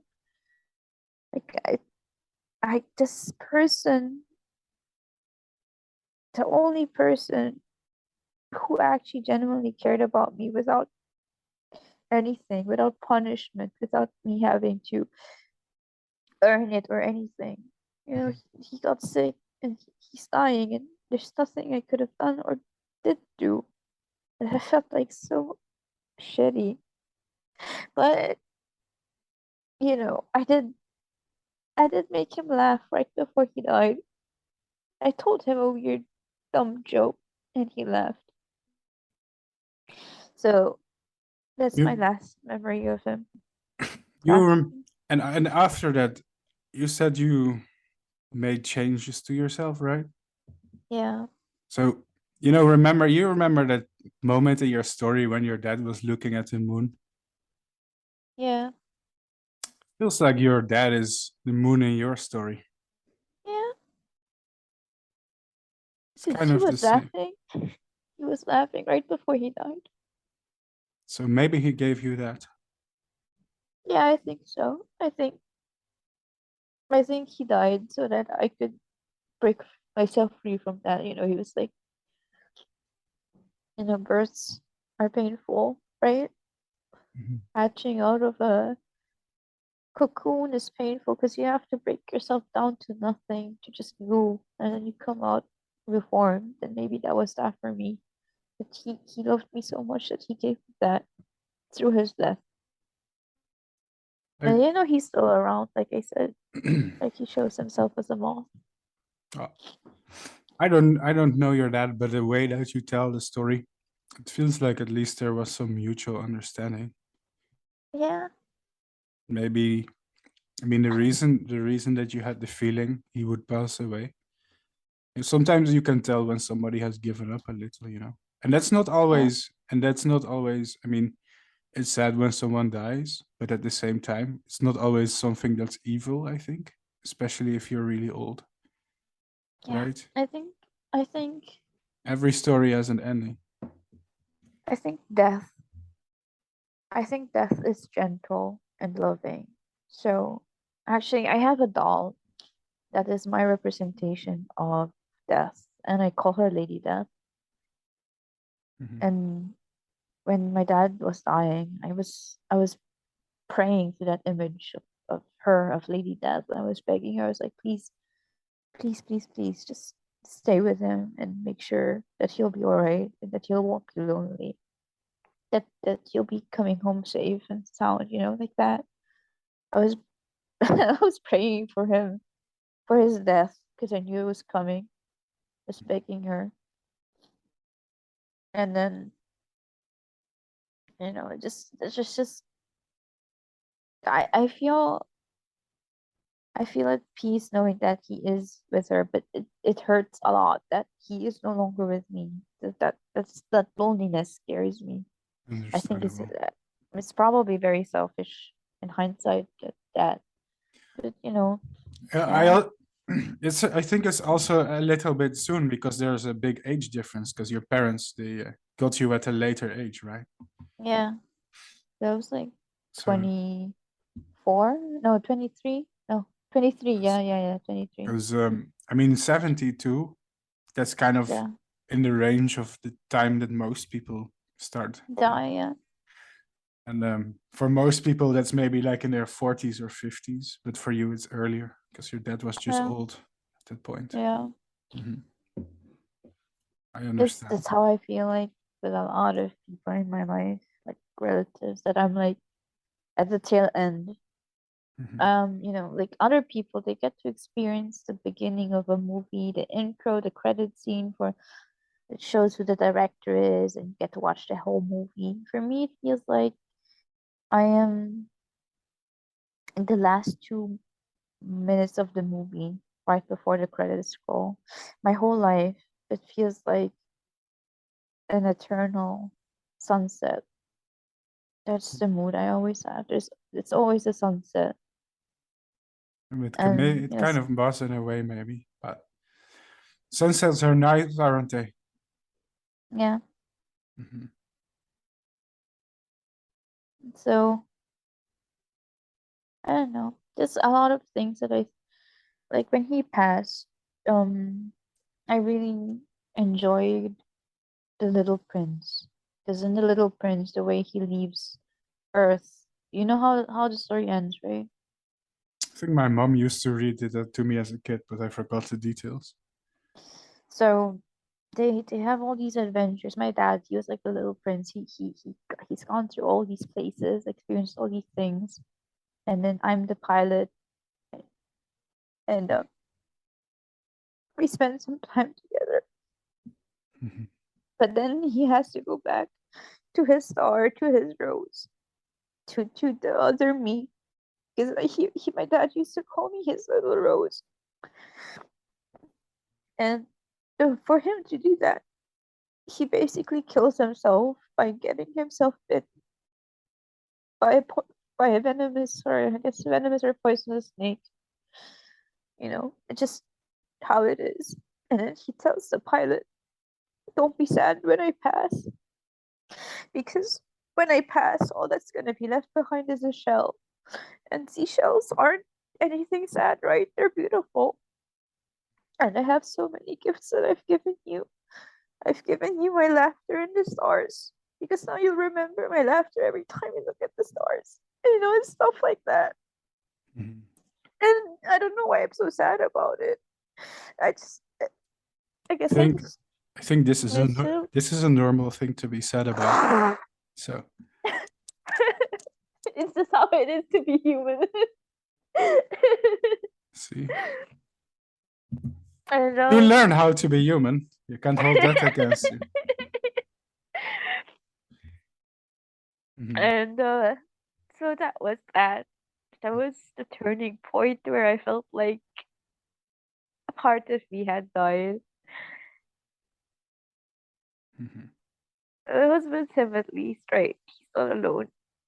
So he also told me that after he died, he would wait for me at the rock until I come, and we would go together. So there's that.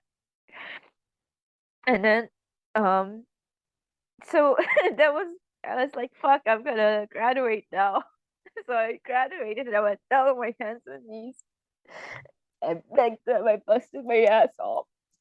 And then, despite everything else, like people telling me I could never be independent or I could never take care of myself because of how my mind worked, how I saw the world, I got myself a job at 27, and I've been with that job for like no, 26 even. I was 26, I think. I've been with that job for like 4 years now. Held it down. I'm like really good at my job and I earn really good money. And now I'm like doing all the things that I've never got to do. Like I'm collecting all these toys and I'm being trying my best to be a good human, the best I can, and forgiving all the things that happen in my life, even forgiving myself. And that's my life so far. And now I'm just I just exist here in my little world I've built for myself with my dolls and toys. I write stories every day. And, Maybe you it's learned. so hard. Maybe you Yeah. learned more how to exist in one place. Yeah. I've started learning how to bring that world into this place, you know. Instead of feeling like lonely that it isn't here, I'm starting to build it for myself here. I And hope so. and you know, it sounds weird, but the story I told you, I tell it now, but most of the time, yeah, it's on my mind. I cry about it, but now I don't. It really doesn't mean that much to me anymore. It is what it is. I'm more concerned with like the way the wind rustles in the trees, or like the sound of wind chimes, you know, those things, bubbles in the wind. I don't know. It's just this what I want to fill my life with now, so that one day when I become a mom, I can show all those things to my children. And I have no doubt that you can.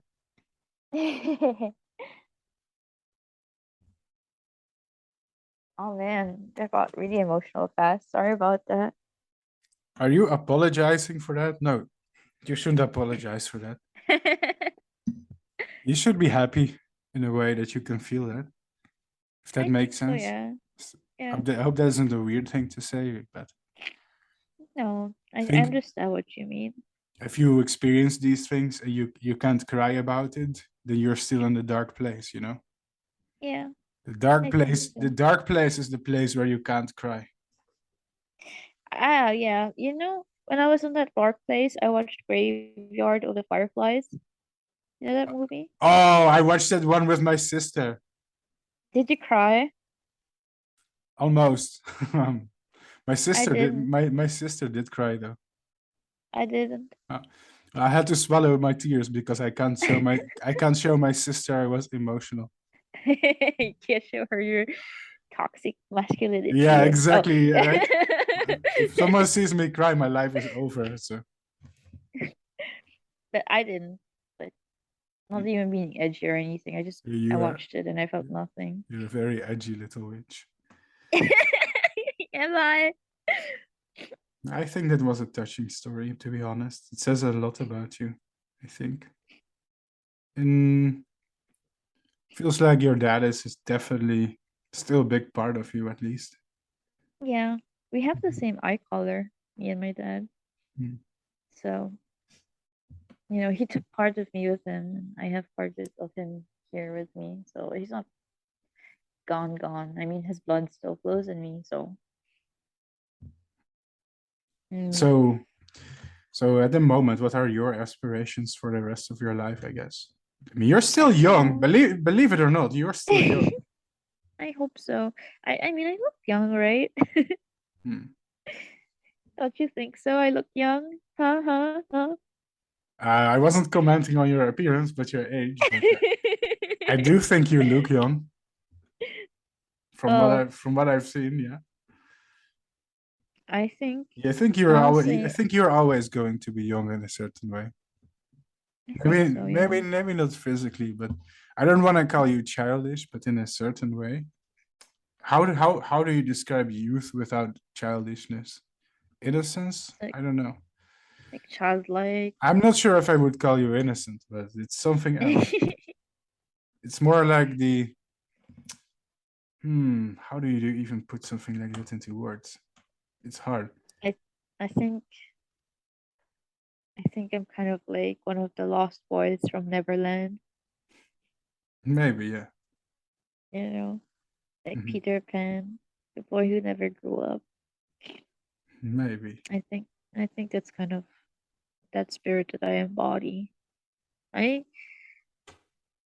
My aspirations, I don't really have any big lofty goal. I used to want to be a psychologist, but then I was like, I can't do that. Then But you I have to wanted go to back be to a college. writer. Yeah, I don't want that. Fuck that. And I wanted to be a writer. And I mean, I still write. I write a lot, Dude, but I don't. you should tell stories, I swear. I swear to God. uh, You're a fantasy creature, dude. Thank you.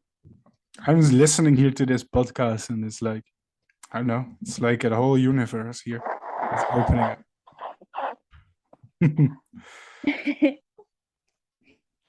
Now, what I want for the rest of my life is to just find peace and happiness. That's it. I want no.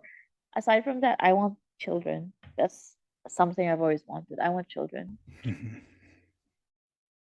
Are you working on that? Are you working on that? Soon, soon Yeah. I'll have a daughter. Are you pregnant? No, not yet. Hmm. But Okay. the male part of the equation is going to come soon. Wink, wink. What? It's gonna move in with me. Oh, dude, Yeah. I misunderstood you for a second. I thought you said the male part of the equation is coming too soon. I was like, what? Okay, but I have the feeling that you'll be a wonderful mother. That's not something I hope say. so. That's not something I say lightly to someone.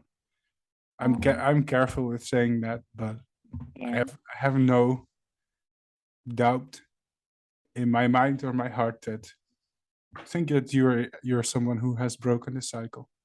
I'm very confident in that. Thank you. That really means a lot to me. I that's what actually, like, thinking about it, I think my real goal in life is just to have a child and then see the child be happy. And if I can find that, I feel like I can finally find home in that Mhm. happiness of my child, and it can do whatever it wants when it grows up, as long as it's happy. I want it to be happy. That's it. As long as it isn't diagnosed as cancer.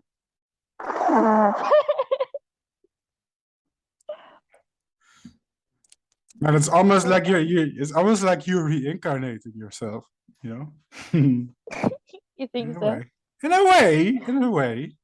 I think so. I think that's what you want. I think you kind of Yeah. I think you like I can't help but feel like in a way you just want to be reborn and get all the things that you didn't get when you were young. So you hope to pass that on to your own child. And that's not a bad thing to crave, I think. It's just the story of Sophia all over again. Maybe. Maybe it's But like except, maybe you're stuck in like an eternal loop or something. of being a mother. Being reborn. But now this is getting Who a bit knows? weird, I think, if I describe it like that. But yeah.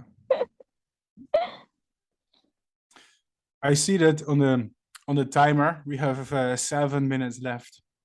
Okay. And if I'm reading the room a little bit, I think we've been through most of the things, I guess. Right? We've been through Yeah. we went from the beginning to the end, and in these last 7 minutes, we can babble a bit. Maybe is there something Okay. is there something extra you want to bring up, or maybe something you want to ask me, whatever you want, or something you feel to mention? Um. Mhm. Well, first of all, I want to thank you for having me here Dude, I and should thank listening to. you. I should thank you. Oh, no, it's very sweet of you that you were listening to me like for what, 4 hours to my life story. It means a lot to me. It didn't feel like a punishment. I kind of enjoy it. I mean, the story is dark, but I enjoy listening to you. You're a very interesting person, really. That's what I Oh, think. thank you. I know I'm overflowing with simping compliments here, but I think so. I'm a bit blown away, I think. um, Questions, I guess, or anything else I want to add. I mean, I don't know. I don't think I've ever been able to express this to you, but I'm really glad that we met. You're also one of the most interesting people I've met in my life, and your passion and interest in moss, it's very inspiring. Mm. And I enjoy everything that you put out, like content wise, but also like as a person, your viewpoints and everything. And Mhm. I'm glad that I got to meet you, and I'm glad that you're doing this podcast. and It's mutual. I hope and I hope no matter what you aspire to do or you want to do, I hope it'll always be successful in one form or another. It's a blessing right there. Now you have no choice but to be successful. It's gonna happen. Put a spell on me. Yeah. Like a Satanist in a chat room. Of the weird 25-year-old. Am I allowed to sleep before midnight? Maybe sometimes. You don't want to know the That's it. things I do at midnight. No, never mind. Maybe I that's think I know. no, that's inappropriate. Never mind. Mm. Is there anything else you want to ask or say? Well, I mean, I've learned so much about you in detail, and and I see we have 5 minutes. So I have to think really hard. Okay. Are you happy?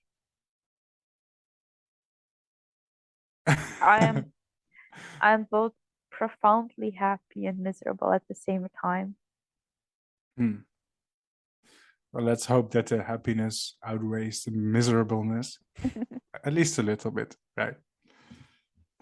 I think one day I will get to a point where I can transform the misery into something beautiful too. Because I don't think you can exist without experiencing one without the other. The thing is, And- with tragedy and trauma, usually you carry that pain with you for the rest of your life, but Yeah.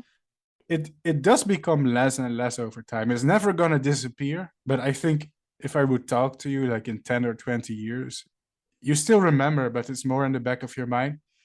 Yeah. They always say trauma, it doesn't become smaller, but the rest of your life becomes bigger. It grows around Exactly. it. Exactly. And I think life will give that to you. I hope. I pray as an atheist. I pray. Yeah. Oh, that's so sweet of you. Whatever God is listening to me right now. Yeah. I'm listening. Oh yeah. Okay. Thank you. 3 minutes. What are we gonna do in these Okay. socially awkward 3 minutes? We can just hold hands and dance like in step, and then I'm gonna go like your house is really pretty, and you go like, oh, thank you, and then I go you like moths, and you go yes, and I go, oh, okay, me too, and then we just step some more. I'm not even sure how to respond to that, but It's okay. glad to know that you haven't lost your imagination after this. Are you going to fall asleep after this episode? No, I'm gonna go play video games, and I'm gonna like probably shame myself for being emotionally slutty and so open. But no, I don't regret it. Very slutty. Okay, well, Yeah. I shake your hand cordially. Thank you for having me. Thank you for being on the podcast. Should I put an end to it?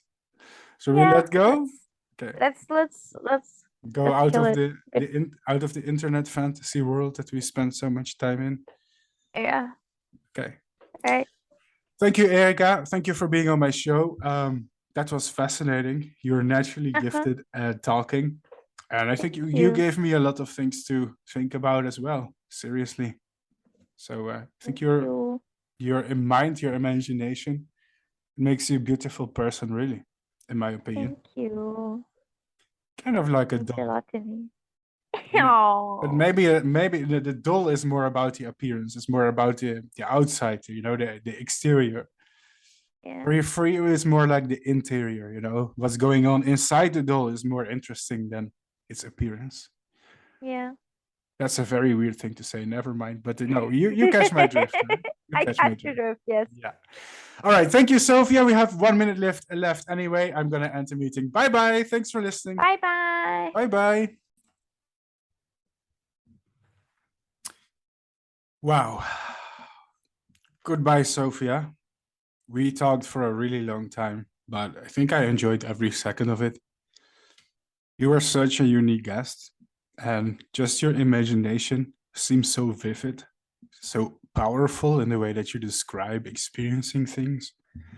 And at the same time, you haven't given up on reality. You are someone who can fantasize in a way that doesn't make it, detached from reality, because you are very observant in real life and and perceive a lot of things about the people around you.